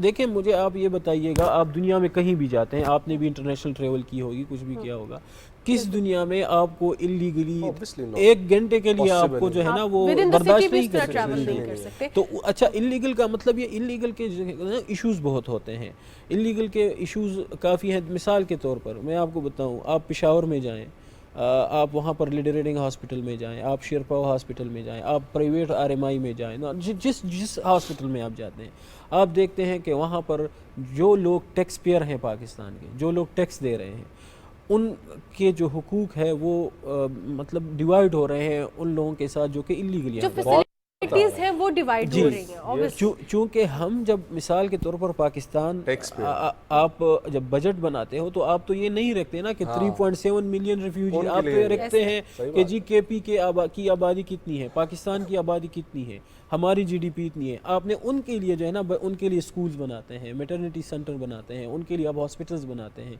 उनके लिए कॉलेज यूनिवर्सिटीज़ में सीट देते हैं, मेडिकल कॉलेजेस में उनके लिए इंफ्रास्ट्रक्चर डेवलप करते हैं, रोड्स बनाते हैं, पब्लिक ट्रांसपोर्ट, मतलब बेतहाशा चीज़ें आप करते हैं। वो आप किन को मद्देनज़र रखते हुए करते हैं? जो आपके सिटीज़न हैं या लीगल लोग हैं जो यहाँ पर रह रहे हैं। तो जब इतनी बड़ी आबादी इलीगल किसी मुल्क में रह रही है, वो चाहे वो किसी भी मुल्क की किसी भी मुल्क में रह रही है, मैं पाकिस्तान की बात नहीं कर रहा, जनरल एक बात कर रहा हूँ। आप ख़ुद सोचें कि अगर 40 लाख लोग या उससे कम बेश एक मुहतात अंदाजे के मुताबिक वो रह रहे हों, तो उसके माशी और समाजी जो असरात होंगे और उनके अच्छा डॉक्टर साहब, यहाँ पे एक सवाल बनता है और वो ये है कि इस सारी सिचुएशन से अफगानिस्तान को भड़का के हिंदुस्तान फ़ायदा उठा सकता है।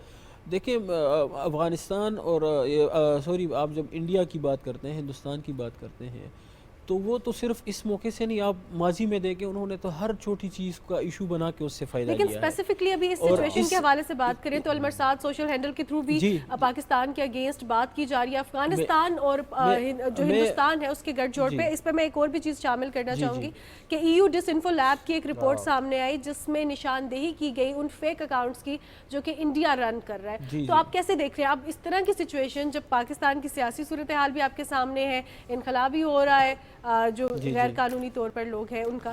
देखिए इसमें मैं अगर आपकी बात को सेकंड करूँ और मैं कहूँ कि आप बिल्कुल दुरुस्त फरमा रही हैं कि इंडिया मैनिपुलेट बहुत करता है चीज़ों को। उनकी मीडिया अगर कोई न्यूज़ नहीं होती तो इतनी बड़ी एक मामला उससे बना लेते हैं।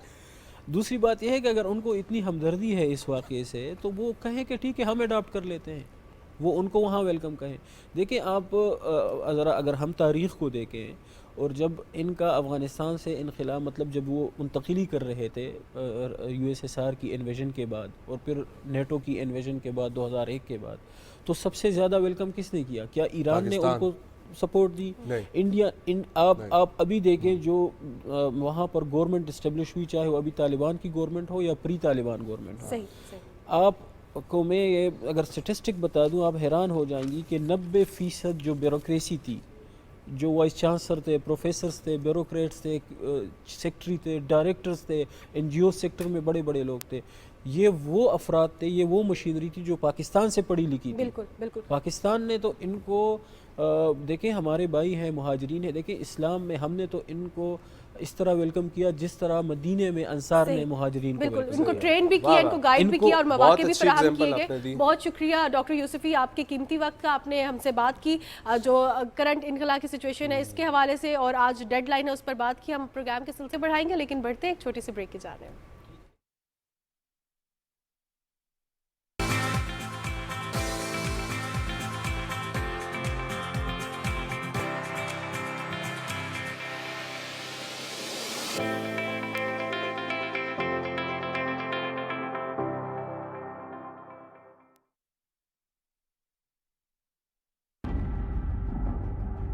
बाखबर रहने के लिए बाखबर होना जरूरी है। मालूमात के साथ साथ सियाको सबाक का जानना भी लाजिम है। मुख्तलिफ आरा पर शफ़ाफ और मुतवाज़ी तज्ज़िये भी आज़ाद सहाफ़त का बुनियादी तकाज़ा है। इशू सियासी हो या माशी, दाखिली हो या खारिजी, हम रखेंगे आपको बाखबर।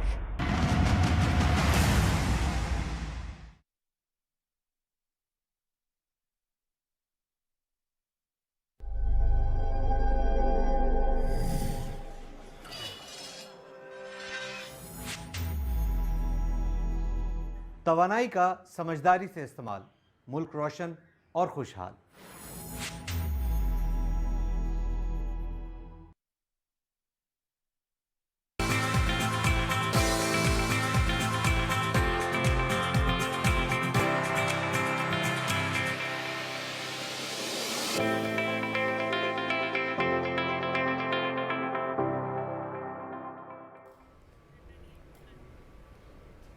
जी जनाब, वेलकम बैक। सुबह पाकिस्तान में अब प्रोग्राम के सिलसिले को आगे बढ़ाते हैं और बात करते हैं खवातीन के हवाले से। Yes. खवातीन के हवाले से बात की जाए तो मजबूत खवातीन इस बात की जमानत होती हैं कि मुल्क और कौम तरक्की करेगी और मजबूत मुआशरा बनेगा। Definitely Pakistan girls guide association अरसे दराज से इसमें पेश कदम है उनका, और हमेशा सामने आकर उन्होंने बहुत सारी ऐसी हमारी बच्चियां हैं इंक्लूडिंग माय मदर और बहुत सारी इस तरह की मैंने पुरानी आज जो खवातीन 50s में हैं उनकी भी ये कहानियाँ सुनी है। गर्ल्स गाइड उस वक्त में किस तरीके से एक्टिवेट होती थी और आज भी ये सिलसिला जारी हो सारी, और इसकी रिसेंटली एग्जाम्पल वेरी रिसेंटली 22 से 28 अक्टूबर तक हमें देखने में आई है इस्लामाबाद के अंदर, जहाँ पर 12वीं ऑल पाकिस्तान कैंप का इनेकाद किया गया था। कैंप का मौजूद था बिल्डिंग रेजिलियंस।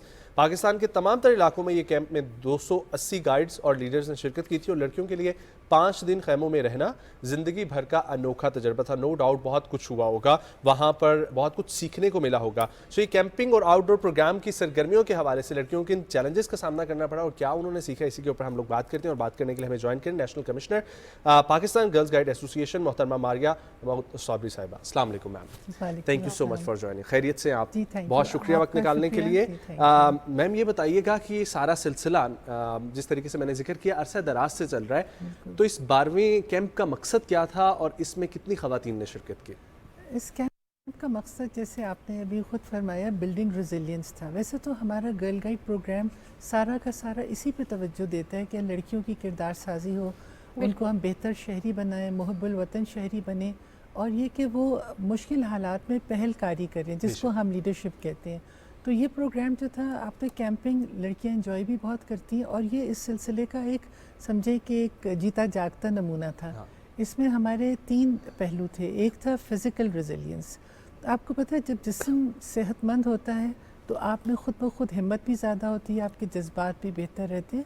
तो इसमें हमने फ़िज़िकल रेजिलियंस की तरफ तवज्जो दिलाई, लड़कियों को एक सेहतमंद ज़िंदगी गुजारने की तरगीब दी। उसमें वर्जिश करना, फूड चॉइसेस। आपको पता है हमारे यहाँ माल न्यूट्रिशन है, उसकी एक वजह तो ये है कि माशी परेशानियाँ, लेकिन दूसरी वजह ये है कि आजकल बच्चे सही चीज़ नहीं खाते। अगर हाथ में पैसे होते हैं तो वो अल्लाह भला की तरफ चले जाते हैं बजाय इसके कि फल खाएं। तो इसके सारा हमारा प्रोग्राम वैसे भी हमारी एक सेहतमंद ग़िज़ा का होता है। इसमें हमने उनको बेहतर खाने की चॉइसेस करने की तरफ किया। फिर हमने इमोशनल रेजिलियंस की बात की। इमोशनल रेजिलियंस में ये है कि लड़कियां के आजकल के सब बच्चे छोटी छोटी चीज़ों से बहुत परेशान हो जाते हैं। एग्ज़ाम है तो वो नर्वसनेस के मारे पढ़ते भी हैं और फिर भी ख़राब करके आ जाते हैं। तो इसमें छोटी छोटी चीज़ों हैं जिससे वो अपने स्ट्रेस को डील कर सकें। कॉन्फिडेंस बिल्ड नहीं हो रहा हो, कॉन्फिडेंस बिल्ड हो, स्ट्रेस को डील कर सकें और फिर सेहत बेहतर होगी, इमोशंस बेहतर होगी। फिर कम्युनिटी रेजिलियंस में देखिए, एक तो कैंप में रहना ही पूरा एक इमरजेंसी की तैयारी होती है। आप खेमों में रहते हैं, आपको बहुत ही बेसिक सी चीज़ें मिलती हैं। आपको लकड़ियों से अपने गैजेट्स बना के कपड़े टांगने हैं, बर्तन रखने हैं। वो कैंप भी खुद लगाना होता है। कैंप सारा ये हो जाता है। उसके अलावा फिर हमने इसमें फ़र्स्ट एड, इमरजेंसी प्रिपेयर्डनेस, ये सब चीज़ें कराई। जैसे मैंने आपको बताया, हमारा मकसद ये कि लड़कियाँ अगर जैसे हर एक की ज़िंदगी में गैर मामूली हालात होते हैं, हादसात होते हैं, तो उसमें ये फ़ौरन पहल कर सकें, छोटा मोटा अमल कर सकें। सही। अच्छा, जब हम रेजिलियंस के हवाले से बात करते हैं, ये सबसे ज़्यादा ख़ास चीज़ है कि गिर के कैसे उठना है आपको, हमें ये नहीं सिखाया जाता। आपको क्या लगता है ख़वातीन को सिखाना ये क्यों ज़रूरी है? ख़वातीन चूँकि घर की, आपको पता है, बुनियाद खातून होती है। जो घर के मर्द तो बाहर चले जाते हैं ना, छोटे मोटे हादसे भी घर में होते हैं, और अगर घर की खातून मजबूत हो तो वो उसकी आगे नस्ल भी मजबूत होती है और सारा ख़ानदान मजबूत होता है। अच्छा डॉक्टर साहब, मुझे आपकी ये बात से बहुत अच्छा लगा कि इसमें हर पहलू पर जो है ना वो गौर किया गया। उसी में एक पहलू था डाइट के हवाले से, और उसी डाइट के अंदर एक चीज़ आती है जो पाकिस्तान में बहुत ज़्यादा प्रॉब्लम हमें देखने में आता है। इवन कश्मीर की हम बात करें, KP की, बलूचिस्तान की, हर सूबे में ये मसला है। हमारी बच्चियों की नशोनुमा उस तरीके से पूरी नहीं हो सकती, इस वजह से उनको प्रेगनेंसी में जाके बहुत सारी प्रॉब्लम्स फेस करनी पड़ती हैं। तो इस हवाले से आपका कुछ इस सारे कमीशन के अंदर ये भी चीज़ें मेंशन की हों, या इस हवाले से कुछ गर्ल्स गाइड काम कर रहा हो कि नशोनुमा बच्चियों की जो है उन पर गौर किया जाए? देखिए, हम लोग तो, हमारा तो सारा प्रोग्राम लड़कियों की नशोनुमा पे, जिस्मानी नशोनुमा हो, इसीलिए हमारे प्रोग्राम में 2 चीज़ें अहम होती हैं। एक तो दिलचस्प सरगर्मियाँ, और दूसरी है कि learning by doing and learning is fun. तो हम लोग खेल की तरफ तवज्जो देते हैं। खेल से आपको पता है बहुत फ़ायदे होते हैं। हम जिस्मानी सेहत की तरफ है, बेहतर खाने की तरफ, फिर बासलाहियत बनाने को। जिस लड़की को बहुत से हुनर आते हों वाह। वो खुद ब खुद ज़िंदगी में अपने आप को एग्री। बिल्कुल खुद एतमादी आती है, वो काम और कर ये सब सकती चीज़ें है। ज़हनी सेहत के लिए बहुत इंपॉर्टेंट है। सब ज़रूरत होती है और फिर ये सब चीज़ें मिलके जब एक लड़की में इकट्ठी होती हैं, उसको आप मौक़े देते हैं आगे बढ़ने की। देखिए गाइड प्रोग्राम की एक ख़ास बात है, हम लोगों में कंपटीशन नहीं है, वरना आजकल स्कूलों में इतना ज़्यादा कंपटीशन है कि बच्चे उसी स्ट्रेस में आ जाते हैं। हम कहते हैं हर लड़की अपने आप से कम्पीट करती है, वो ये देखती है कि मैं क्या बेहतर कर सकी। जैसे अब हम एक बैच कह देते हैं, वो बैच हर लड़की कर सकती है, तो जो भी वो चीज़ें पूरी कर लेता है, वो सरगर्मियाँ पूरी कर लेती हैं, हम उन्हें वो बैच देते हैं। तो इस तरह हम एक दूसरे से कंपटीशन का स्ट्रेस नहीं करते, हर लड़की अपनी बेहतरी और अपने आप को बढ़ाने की कोशिश। अच्छा, जिस तरह गर्ल्स गाइड में भी इस तरह की तंजीमें होती हैं, वो वॉलंटियर्स को भी जो है वो ट्रेन कर रही होती हैं। कल को कोई सिचुएशन हो जाए तो दूसरी लड़कियां जो सीनियर हैं, जिन्होंने सीखा हुआ है, वो मदद करें। क्या इस प्रोग्राम में भी ये होता है? हम लोग सब वॉलंटियर्स हैं। आपको हैरत होगी कि इस वक्त 1,40,000 की हमारी मेंबरशिप है और बमुश्किल 200 स्टाफ है, जिसमें सपोर्ट स्टाफ शामिल है। हम सब वॉलंटियर्स हैं। स्कूलों में जो टीचर्स गाइडिंग चलाती हैं, वो गाइडिंग के काम के कुछ एक्स्ट्रा उन्हें कुछ नहीं मिलता, वो भी वॉलंटियर्स हैं। और हमारा प्रोग्राम का एक पूरा हिस्सा है वॉलंटरी स्पिरिट बढ़ाना, और ये कि जो आप अच्छी चीज़ सीखते हैं दूसरों तक लेके जाना। तो हम लोग, जो भी लड़की नई चीज़ सीखती है, उसका एक हिस्सा होता है कि उसने अपने कम से कम 4 साथियों या बहन भाइयों तक ये पैगाम पहुंचाना है। तो हम तो ये लड़की को शुरू से ट्रेनिंग देते हैं कि आप अच्छी बात आगे लेके जाएं, वहीं रोकिए नहीं। अच्छा, गर्ल्स गाइड में किस एज की बच्चियां आती हैं? क्योंकि स्टार्ट कहाँ से होता है? क्योंकि आजकल जो हम स्कूल्स देख रहे हैं, वैसे स्कूल्स हैं ना, तो उनमें मैदान है ना, ग्राउंड्स ना, प्ले एरिया है, तो बच्चे एक कन्फाइंड होकर रह जाते हैं एक रूम तक। तो ऐसे में ऐसी सरगर्मियाँ बहुत ज़रूरी हैं जहाँ पे आप की जहनी नशोनुमा हो, जिस्मानी नशोनुमा हो। तो क्या एज ग्रुप है जहाँ पे आप बच्चों को लेते हैं? हम 6 साल की उम्र से शुरू करते हैं। 6 से 11 साल गए प्राइमरी स्कूल के बच्चों को हम जूनियर गाइड्स कहते हैं। उनका प्रोग्राम हल्का फुल्का उनकी उम्र के मुताबिक होता है। फिर 11 से 15-16 साल गए जो सेकेंडरी स्कूल है, वो गर्ल गाइड्स होती हैं, और फिर उसके बाद सीनियर गाइड्स होती हैं। गर्ल गाइड्स का प्रोग्राम उसी तरह थोड़ा सा चैलेंजिंग होता है, और सीनियर गाइड्स के प्रोग्राम का एक हिस्सा है, वो उनके वादे में भी ये होता है कि मैं मुल्क व कौम के ये अपना वादा आगे लेके जाऊँगी। उनका जो पूरा प्रोग्राम है वो मुल्क व कौम की खिदमत पे है। जो भी चीज़ वो सीखती हैं उसमें वो अपनी कम्युनिटी में, अपने कॉलेज में उस पर मुहिम चलाती हैं। तो इस तरह ये चीज़ आगे से बढ़ती चली जाती है।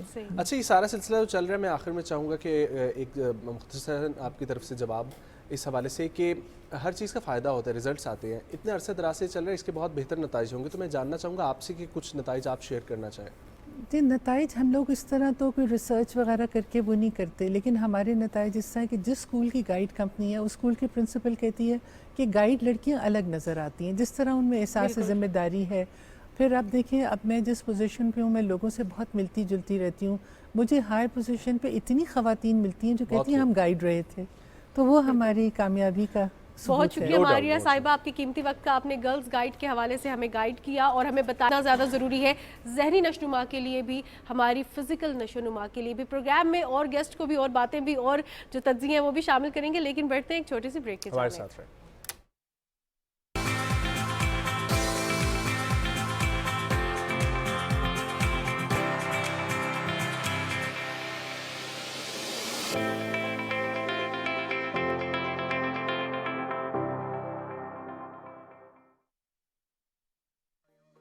बर्र सग़ीर के मुसलमानों की जिद्दोजहद आज़ादी का पैगाम, पैगाम पाकिस्तान। इक़बाल के ख्वाब की ताबीर, पैगाम पाकिस्तान।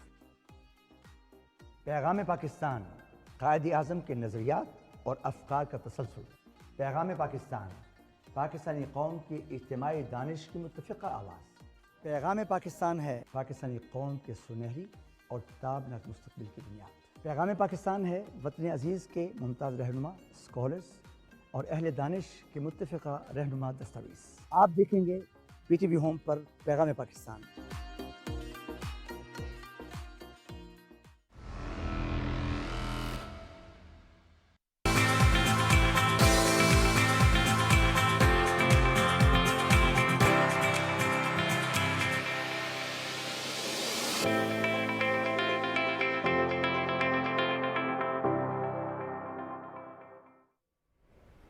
वेलकम बैक टू सुबह पाकिस्तान। ख़वातीन और हज़रात, बहुत ही अहम टॉपिक है और वो भी ख़वातीन के हवाले से। जिस तरीके से आप लोगों को बताएं, सुबह पाकिस्तान में एक खुसूसी सेगमेंट होता है हमारा ब्यूटी के हवाले से, हेल्थ केयर के हवाले से। तो हेल्थ केयर में ही हम लोग एक चीज़ ऐड कर रहे हैं।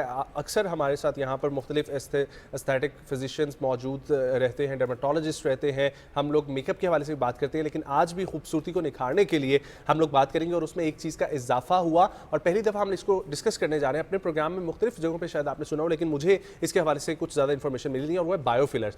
तो बोटॉक्स एक ऐसी चीज़ है जिस तरीके से आप लोगों को पता है कि बहुत सारे एस्थेटिक प्रोसीजर्स हो रहे हैं और आपके इर्द गिर्द भी बहुत सारे ऐसे चेहरे आपको नजर आते हैं जो अपने खदुखाल को मजीद बेहतर बनाने के लिए उसमें बोटॉक्स वगैरह फिलर उसके हवाले से करवा रहे हैं। लेकिन ये बायोफिलर क्या है, ये कैसे मुनफरिद है, कहाँ कहाँ पर अवेलेबल है, किस डॉक्टर के पास जाना चाहिए, बायोफिलर्स के बारे में तमाम इन्फॉर्मेशन जो है वो हम आपको बताएंगे। और उसी के ऊपर बात करने के लिए हमें ज्वाइन कर रहे हैं एस्थेटिक फिजिशियन भी हैं, डर्माटोलॉजिस्ट भी हमारे साथ मौजूद है, doctor Shaina Shahid, consultant dermatologist. अस्सलाम वालेकुम doctor, thank you so much for joining. खैरियत से? Thank you so much doctor Shaina. Basically हम आपसे जानना चाहेंगे कि बोटॉक्स का तो हमने सुना है, हमेशा से सुनते आए हैं कि बोटॉक्स कराया, लिप्स जरा प्रोमिनेंट हो गए तो बोटॉक्स कराया। अब बायोफिलर्स और बोटॉक्स में डिफरेंस क्या है? बेसिकली जैसे आप कह रहे थे कि हमने कभी सुना नहीं बायोफिलर के बारे में, क्योंकि आज तक पाकिस्तान में हो ही नहीं रहा था। तो अभी रिसेंटली लास्ट ईयर हमने बनाया है बायोफिलर ना। ऑलरेडी दुनिया में कुछ जगहों पे हो रहा था, लेकिन पाकिस्तान में इस पर कोई वर्क नहीं हो रहा था और हम वही कन्वेंशनल जो हमारे बोटॉक्स और फिलर्स हैं उन्हीं पे हम वर्क कर रहे थे।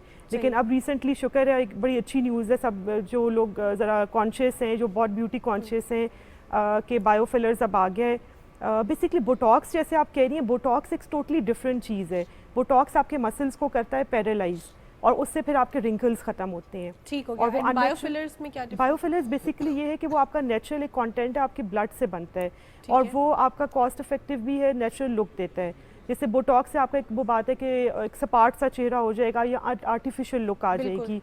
बायोफिलर्स से ऐसा नहीं होगा। बायोफिलर्स बेसिकली आपको एक नेचुरल कॉन्टूर देगा और जो बाकी जो हमारी डर्मेटोलॉजी से रिलेटेड मसले हैं उनको भी वो सॉल्व। क्या वही टेक्निक है जिसमें बॉडी के सेल्स से या ब्लड लिया जाता है? जी, वो पीआरपी एक अब नई चीज़ पुरानी होगी, ये बायोफिलर एक नया है, 4th जनरेशन इसमें हम कहते हैं। बेसिकली अगर बोटॉक्स के हवाले से हम बात करें तो बोटॉक्स में अक्सर ये होता है कि आफ्टर 6 मंथ और आफ्टर अ क्वार्टर हमें उसे रीफिल करवाना पड़ता है, अदरवाइज हमारी स्किन अपनी ओरिजिनल से ज़्यादा डिटेरियोरेटेड सिचुएशन में आ जाती है। इसमें भी क्या ऐसा है? नहीं, इसमें यह है कि बेसिकली जब आप बोटॉक्स जैसे आप कह रही हैं कि 6 मंथ्स के बाद वो मसल अपना वापस जगह पे आने लग जाता है और फिर हम उसको दोबारा से पैरालाइज करते हैं और दोबारा से उस सर्कल, और कुछ अरसे के बाद वो ना समझे कि आपने आफ्टर 2-3 ईयर्स ना वो इनइफेक्टिव भी हो जाता है। जो लोग बाकायदगी से करा रहे हैं ना उनको पता होगा।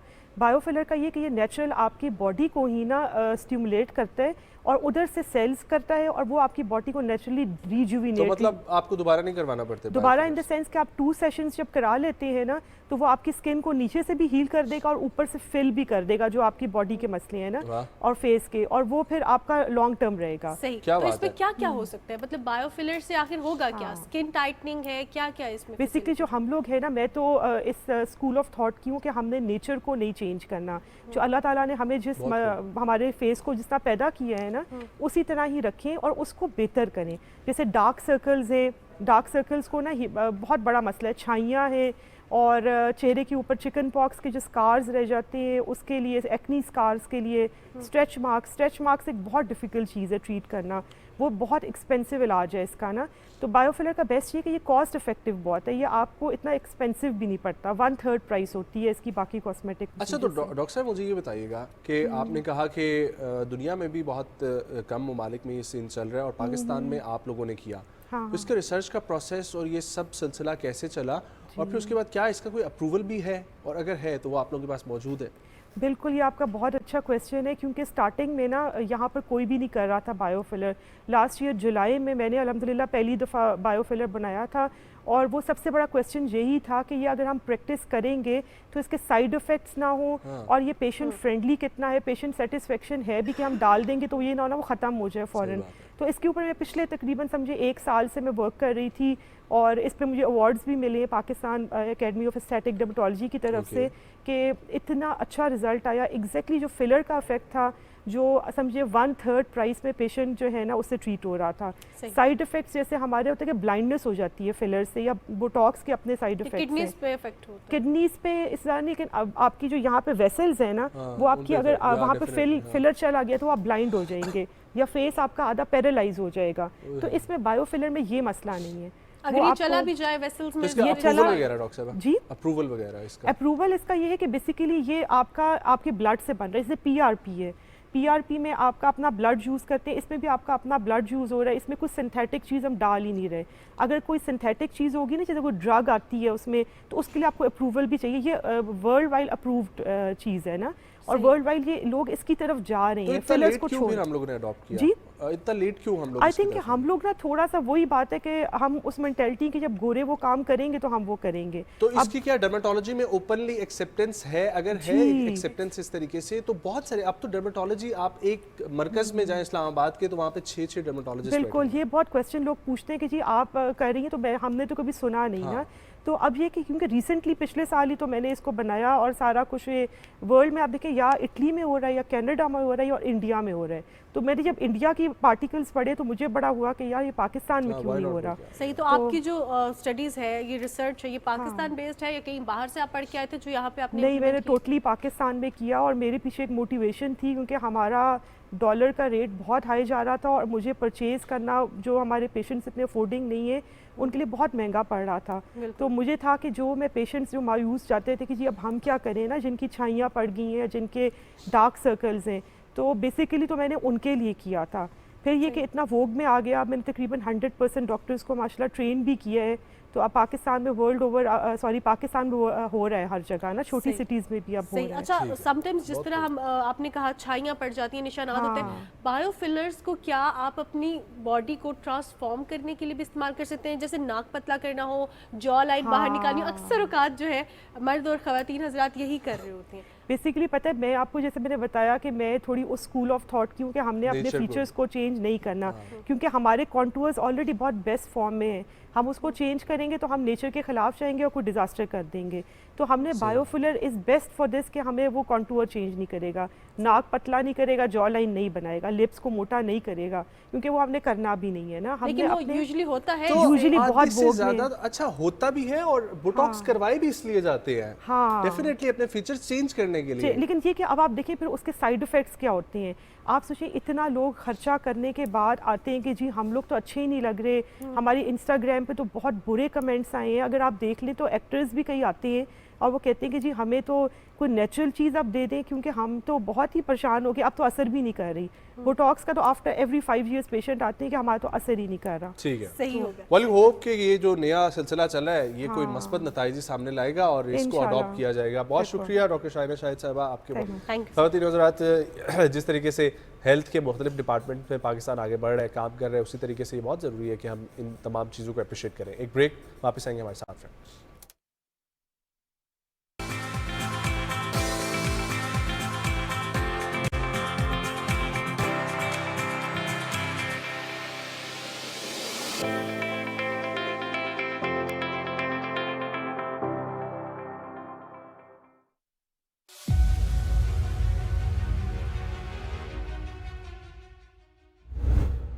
मोदी हुकूमत मकबूजा जम्मू कश्मीर के मुसलमानों की सियासी, सकाफती और मजहबी शनाख्त पर हमले कर रही है।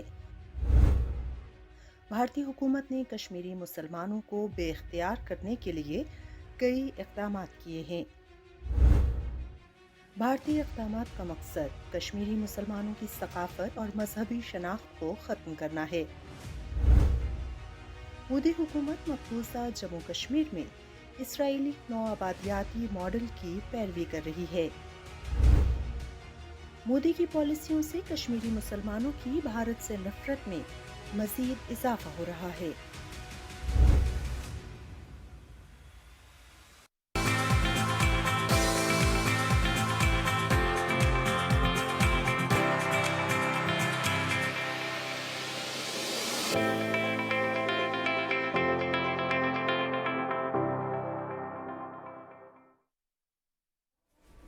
वेलकम बैक टू सुबह पाकिस्तान। तो ख़वातीन हज़रात, बहुत सारे टॉपिक्स और इसी तरीके से आप लोग अभी जिस तरीके से हम लोग जिल्द की बात करें तो मेरे पास एक जिल्द के हवाले से खबर भी थी। मैंने बोला आप लोगों के साथ वो क्यों ना शेयर किया जाए, जहां पर आप बहुत सारा ख्याल रखते हैं, कभी डर्मेटोलॉजिस्ट के पास जा रहे हैं, कभी स्किन केयर के लिए आप लोग मुख्तलिफ सीरम्स का इस्तेमाल कर रहे हैं। रिंकल्स का इतना इशू है ख़वातीन और मर्द हज़रात। वहीं पर मेरे पास खबर ये है कि क्या आप लोग ये जानते हैं कि जिस तरीके से आप लोग सोते हैं, आपके सोने के तरीके और वो चेहरे पर दबाव पड़ता है, उस तरीके से भी आपके फीचर्स जो है वो चेंज हो सकते हैं। अक्सर औकात आपने देखा होगा कि जब हम सो के उठते हैं और हमारा हाथ हमारे मुंह के नीचे होता है तो वो पूरा हाथ जो है ना छपा होता है, प्रिंट हुआ होता है हमारे फेस पे। लेकिन इसी हवाले ये से सिर्फ रिसर्च है, थोड़ी yes. देर के लिए नहीं, ये हमेशा के लिए हमारे फीचर्स को भी मुतासिर कर सकता है। Yes. समटाइम्स कुछ लोग बिल्कुल मुंह के बल सोते हैं जिससे आपका नाक भी मुतासिर हो सकता है। तो माहिरीन की जानिब से लोगों को ऐसे अंदाज में सोने से मना किया जा रहा है जिससे दौरान नींद उनके चेहरे पर दबाव पड़ता है और ऐसा करना उनके चेहरे के नुकूश को तब्दील कर सकता है। मुतअद्दिद अफराद इस बात से नाआशना होते हैं कि सोने की आदत कैसे हमारे चेहरे के सांचे को बदल सकती हैं और उस पर झुर्रियों का सबब बन सकती हैं।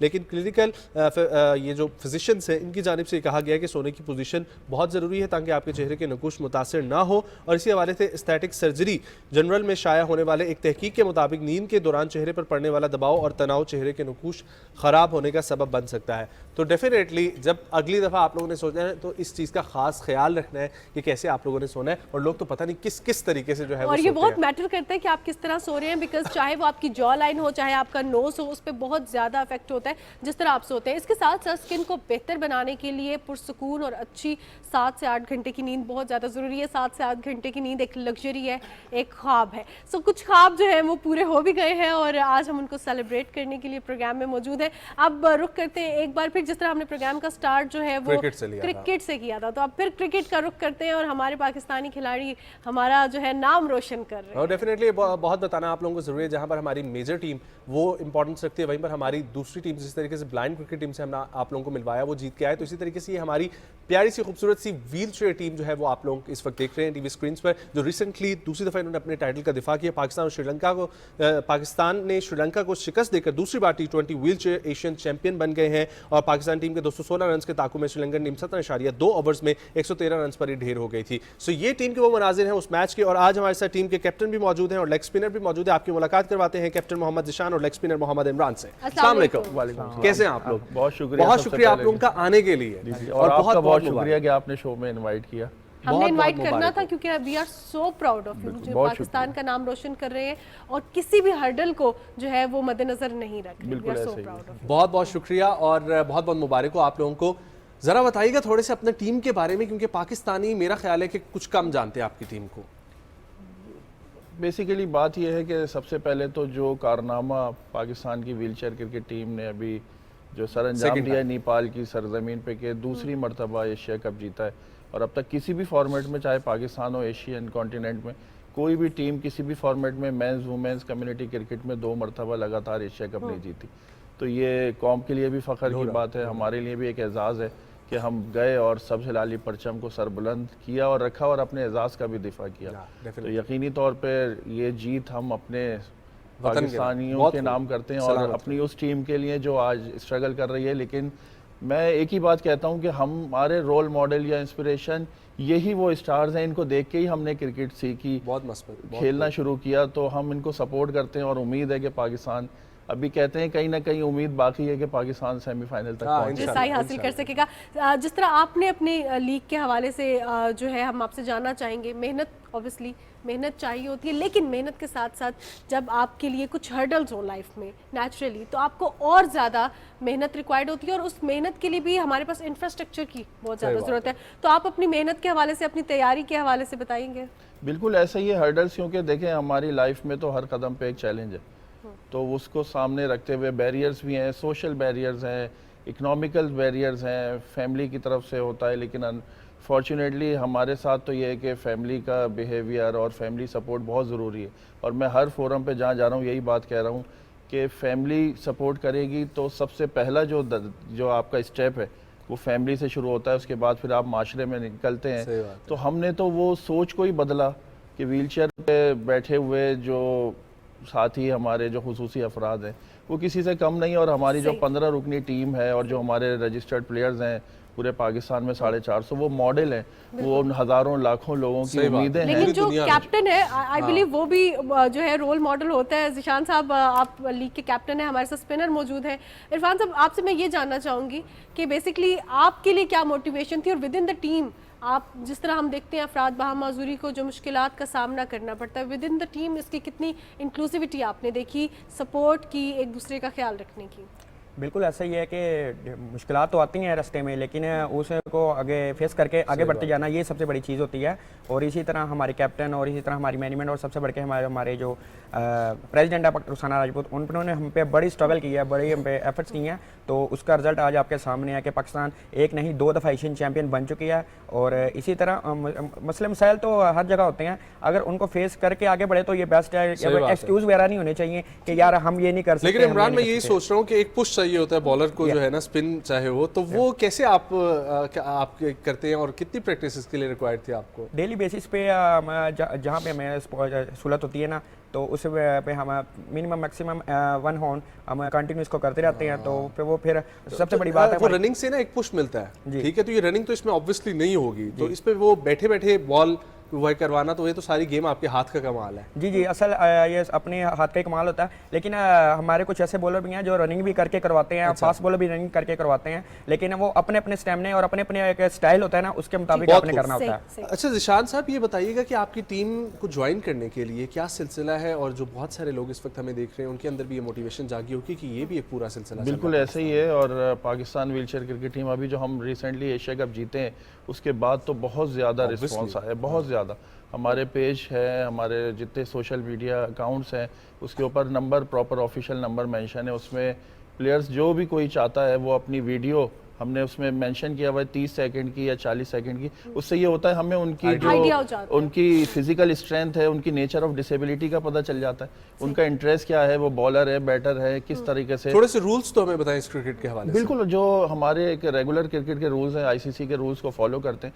सिर्फ इस व्हीलचेयर क्रिकेट में 2 जो मेजर डिफरेंसेस है, एक तो हमारी जो लेंथ ऑफ पिच है वो 18 यार्ड्स होती है, और बाउंड्री जो है वो 50 to 55 यार्ड्स होती है। डोमेस्टिक में 50 रखी जाती है, इंटरनेशनल कॉन्टेस्ट में 55 यार्ड। इसके अलावा कोई जो है वो बिल्कुल वही मोमेंटम है, उसी तरह T20 फॉर्मेट है, लोग बड़ा एंटरटेन करते हैं और बहुत जो कुछ हो रहा है अच्छे के लिए। और उम्मीद ये है कि इंशाल्लाह आगे भी इसी तरह टीम मुल्क कौम का नाम रोशन करेगी। अच्छा, ये बताइएगा कि जो प्रैक्टिस होती है उसमें कोई फेडरेशंस, अकेडमीज मौजूद है अफराद बहामाजूरी के लिए? बिकॉज हम देखते हैं कि रूटीन की नॉर्मल ही हमारे पास जो है वो अकेडमीज नहीं है, तो यहाँ पे हमें स्पेशलाइज्ड ट्रेनर्स रिक्वायर्ड होते हैं, स्पेशलाइज्ड ग्राउंड्स रिक्वायर्ड होते हैं, अकेडमीज। तो क्या आप जहाँ पे आपने प्रैक्टिस की वहाँ पे सहूलियात थी? बिल्कुल, जैसे मेरा ताल्लुक कराची से है, इमरान लाहौर से हैं, तो हम जहाँ जहाँ जैसे लाहौर जिम खाना है या मुख्तलिफ जगहें हैं जहाँ पे हम रेगुलर प्रैक्टिस करते हैं, वो जस्ट लाइक हमारे लिए एक होम ग्राउंड की तरह है। 10-10, 12-12 साल से हम वहाँ खेल रहे हैं। इंफ्रास्ट्रक्चर का यकीनी तौर पे बड़ा फुकदान है हमारे लिए, ख़ास तौर पे हमें कोच से ज़्यादा जो है सबसे पहले फिटनेस ट्रेनर की ज़रूरत होती है। देखें, क्रिकेट की टेक्निक तो हम बाद में सीखेंगे, पहले काबिल तो हो जाएं कि हमारी बॉडी जो है उस काबिल हो जाए कि हम कोचिंग की तरफ जाएं और उनके लर्निंग फेज़ में जाएं। तो फिज़िकल ट्रेनर है अल्हम्दुलिल्लाह, हमारे साथ बहुत अच्छी टीम है, और जिस तरह लीडरशिप है, जैसे इन्होंने बताया है कि रुखसाना प्रेसिडेंट है वो, और फिजिकल ट्रेनर भी हैं, पाकिस्तान की पहली स्पोर्ट्स परफॉर्मेंस ट्रेनर। अच्छा इमरान, मुझे बताइएगा कि बड़ा जो है ना वो क्रिकेट से पाकिस्तानी कौम का लगाव है, और पाकिस्तानी कौम हमेशा से क्रिकेट में देखना चाहती है पाक भारत टाकरा भी। तो आप लोगों का भी एशिया में पाक भारत टाकरा हुआ, तो उसका कुछ एक्सपीरियंस अगर शेयर करें। बिल्कुल, मैं कहता हूँ कि जब पाकिस्तान इंडिया का किसी भी सेंस में मैच हो, चाहे वो क्रिकेट में हो, चाहे वो दूसरी गेम्स में हो, तो वो एक अलग ही जज्बा होता है। तो सबसे बड़ी बात है कि जो ग्राउंड में अपने असाब पे कंट्रोल कर लेता है, प्रेशर को कंट्रोल कर लेता है, वो फिर विन कर जाता है। तो इसी तरह हमारा भी मैच हुआ था, और बिल्कुल वहाँ पे एक ऐसा मोमेंट आ गया था कि हमारा जो सेमीफाइनल हुआ था एक साहब का, तो उसमें हमने 245 का उनको टारगेट दिया था। तो एक मोमेंट ऐसा टारगेट आप लोग दे रहे, मैं वही देखा 216 रन, तो 245। एक मोमेंट ऐसी आ गई थी कि इंडिया का उस पर कब्जा शुरू हो गया था मैच पे। तो फिर हमारे कैप्टन ने, जब ड्रिंक्स ब्रेक होती हैं, तो उसमें हमें उन गाइड किया कि नहीं यार, यू कैन डू इट, आप कर सकते हो। तो फिर उसको हमने अप्लाई किया, और अल्हम्दुलिल्लाह फिर इंडिया को ना सिर्फ मैच हराया बल्कि रन रेट की बेस पर उसको टूर्नामेंट से आउट कर दिया। यानी कि असाब पे कंट्रोल करना बहुत ज्यादा जरूरी होता है, प्रेशर लेना बहुत ज्यादा। जी, मॉडर्न क्रिकेट में ना ये प्रेशर गेम है। बिल्कुल, अनफॉर्चुनेटली जो हम वर्ल्ड कप में आज तक इंडिया से नहीं जीत पा रहे हैं, उसकी मैं तो ये समझता हूँ हम शायद प्रेशर नहीं ले पाते हैं। शायकीन को इतना प्रेशर होता है, हम परेशान हो जाते हैं। लेकिन मैं ये कहता हूँ, आपने प्रेशर अपने सस्टेन कर लिया तो आप सब कुछ कर सकते हैं। और क्रिकेट बड़ा टेक्निकल, लोग हमसे सवाल करते हैं तो कि आप कैसे खेल लेते हैं, या तो पाँव में मोच आ जाए तो टीम से बाहर हो जाता है, आपकी तो 80% से ज़्यादा बॉडी काम नहीं करती। बात है जज्बे की, जोश की, और अपने मुल्क के लिए कुछ करने की। अच्छा ज़िशान साहब, जब हम किसी भी टूर्नामेंट में जाते हैं, किसी भी जगह में जाते हैं, वहाँ पर एक ये भी मकसद होता है कि कुछ सीख के वापस आएँ, और उस सीखने में बहुत सारे प्लेयर्स से मुलाकातें होती हैं, बहुत सारे इंटरनेशनल फेडरेशन से हेलो हाय होती है। तो वहाँ पर जाके आपको क्या चीज़ अच्छी लगी, मुख्तलिफ ममालिक का क्या सिचुएशन चल रही है, वहाँ के क्रिकेट बोर्ड्स कैसे काम कर रहे हैं खुसूसी अफराद के लिए? बिल्कुल ऐसे ही है, बहुत से ममालिक में तो बहुत अच्छा काम हो रहा है, और ये नहीं है कि पाकिस्तान में काम नहीं हो रहा, अल्हम्दुलिल्लाह पाकिस्तान में भी बहुत काम हो रहा है और बड़ी पब्लिक अवेयरनेस आ रही है। पहले लोग जो सोच रखते थे, आज मीडिया के तवज्जुह से और जो एक यहाँ पर माहौल बन गया है, तो बहुत ज़्यादा। इसी तरह हम नेपाल का हमारा एक्सपीरियंस था, लॉजिस्टिक इश्यूज तो आपको पता है, वी आर द होस्ट, हम होस्ट भी थे, और न्यूट्रल वेन्यू पे हम इंडिया की जो वजह से हमें वहाँ पे न्यूट्रल वेन्यू पे जाना पड़ा। लेकिन मसाइल थे, और मसाइल हमेशा होते हैं, लेकिन उन मसाइल को पीछे रख के अगर आपने कोई आपका मिशन है, वो आपका गोल है, आपने उस तक पहुंचना है, अल्हम्दुलिल्लाह उन मसाइल को। लेकिन मुझे एक बात बताइए, जिस तरह आपने इतनी रेजिलियंस का जो है सबूत दिया, आपका रोल मॉडल कौन था, क्यों आप आना चाहते थे इस तरह? रोल मॉडल मैं ये समझता हूँ कि आपके अंदर अगर लीडरशिप क्वालिटी है और आप समझ सकते हैं कि आप you can lead the team, या जो भी आप जिस ऑर्गेनाइजेशन में, तो लॉयल्टी, डेडिकेशन और सिंसियरिटी अगर आपके अंदर है, मैं नहीं समझता फिर हमें किसी और चीज़ की ज़रूरत है। अगर आपके अंदर कोई मकसद है कि हमने हार को हराना है, कभी हारना नहीं। वाह वाह, क्या बात है। चाहे जिंदगी में जितनी भी हर्डल्स आए, हमने हार। और मैं जहाँ जा रहा हूँ एक मैसेज ज़रूर देता हूँ कि पाकिस्तान से तो हमने बहुत कुछ लिया है, हमेशा ही लिया है, और 76-77 साल से ले ही रहे हैं। कुछ देना भी चाहिए, अपनी अपनी कैपेसिटी में मुल्क की खिदमत करनी चाहिए। जहाँ भी हों आप, जैसे भी हों, जिस हाल में हों, मुल्क की कदर करें। ये हमें पता है, जब हम पाकिस्तान से बाहर जाते हैं तो हफ्ते 10 दिन बाद अपना मुल्क कैसे याद आता है। यहाँ तक कि हमारे प्लेयर्स ने कहा कि ज़िशान भाई, अगर पेट्रोल 1000 रुपए लीटर भी हो गया, अपना मुल्क अपना ही है। क्या बात है। इमरान, आप कुछ कहना चाहेंगे? आपके लिए क्या मोटिवेशन थी, क्या ऐसी चीज़ थी जिसने आपको पुश किया कि क्रिकेट की जानिब आना है, पाकिस्तान का नाम रोशन करना है? क्योंकि अक्सर औकात जब हमारी ज़िंदगी में कोई मुश्किलात ऐसी आती हैं तो हमारा मेन फोकस जो होता है कि टू फाइंड अ जॉब, कि इसके और अपना जो है माशी हालात बेहतर कर लें, उसके लिए होते हैं। लेकिन ये चीज़ ऐसी है जो एक महंगा भी शौक है, ज़रा मुश्किल भी है, और ऐसा मुल्क जहाँ पे इंफ्रास्ट्रक्चर इतना डेवलप ना हो तो वहाँ पे ज़रा मुश्किल भी होता है। बिल्कुल, बचपन से वो कहते हैं ना कि क्रिकेट का, पाकिस्तान में तो एक क्रिकेट फीवर बोला जाता है, तो वो बड़ा शौक था, छोटे से क्रिकेट देते थे। लेकिन जब पाकिस्तान हारती थी तो बड़ा दुख होता था। लेकिन एक चीज़ ऐसी आती कि यार हम भी शायद इस तरह कर सकते हैं। लेकिन फिर नॉर्मल लोगों के साथ खेलते थे गली मोहल्ले के लेवल तक। तो उसके बाद फिर एक 2014 में पता चला पाकिस्तान व्हीलचेयर क्रिकेट काउंसिल का प्लेटफॉर्म है। तो वहाँ पे फिर सोशल मीडिया का दौर से हम उनसे वहाँ से सना राजपूत से टच हुआ हमारा, तो उन्होंने हमें ट्रायल्स पे इनवाइट किया। तो ट्रायल्स में हमें इनवाइट जब उन्होंने किया तो उसमें हमें फर्स्ट टाइम पे मुझे सेलेक्ट किया था। उसके बाद डोमेस्टिक स्ट्रक्चर चलता रहा, उसके बाद फिर एशिया कप। तो ये है कि हम, हमारी इंस्पिरेशन यही लोग हैं जो अभी क्रिकेट टीम में, तो इनके लिए बेस्ट विशेष है कि अल्लाह पाक करे कि ये भी जीते और हमारे मुल्क का नाम रोशन हो। क्या बात है, बहुत बहुत शुक्रिया आप लोगों का वक्त निकालने के लिए। बहुत शुक्रिया मोहम्मद इमरान साहब, बहुत शुक्रिया मोहम्मद ज़िशान साहब। ख़वातीन और हज़रात, हौसले बुलंद हैं और हौसले बुलंद होने ही चाहिए, क्योंकि अक्सर एक बात कही जाती है कि जो काबिल आदमी होता है ना, ठीक है, उसके ऊपर जिम्मेदारी डालनी चाहिए। बल्कि मेरा ये मानना है थोड़ा सा मुख्तलिफ, कि जब आपके ऊपर जिम्मेदारी आती है ना तो आप काबिल बन जाते हैं उस वक्त। तो ये मुख्तलिफ नैरेटिव्स हैं, और इसी हवाले से उम्मीद करते हैं आपको आज का प्रोग्राम अच्छा लगा होगा। अगर पसंद आया तो तमाम सोशल हैंडल्स पे आप लोग फीडबैक ज़रूर शेयर कीजिएगा। मुझे मानूर को सुबह पाकिस्तान की टीम को दीजिए इजाज़त। मुलाकात होगी कल, बहुत सारा ख्याल रखें, अल्लाह हाफ़िज़।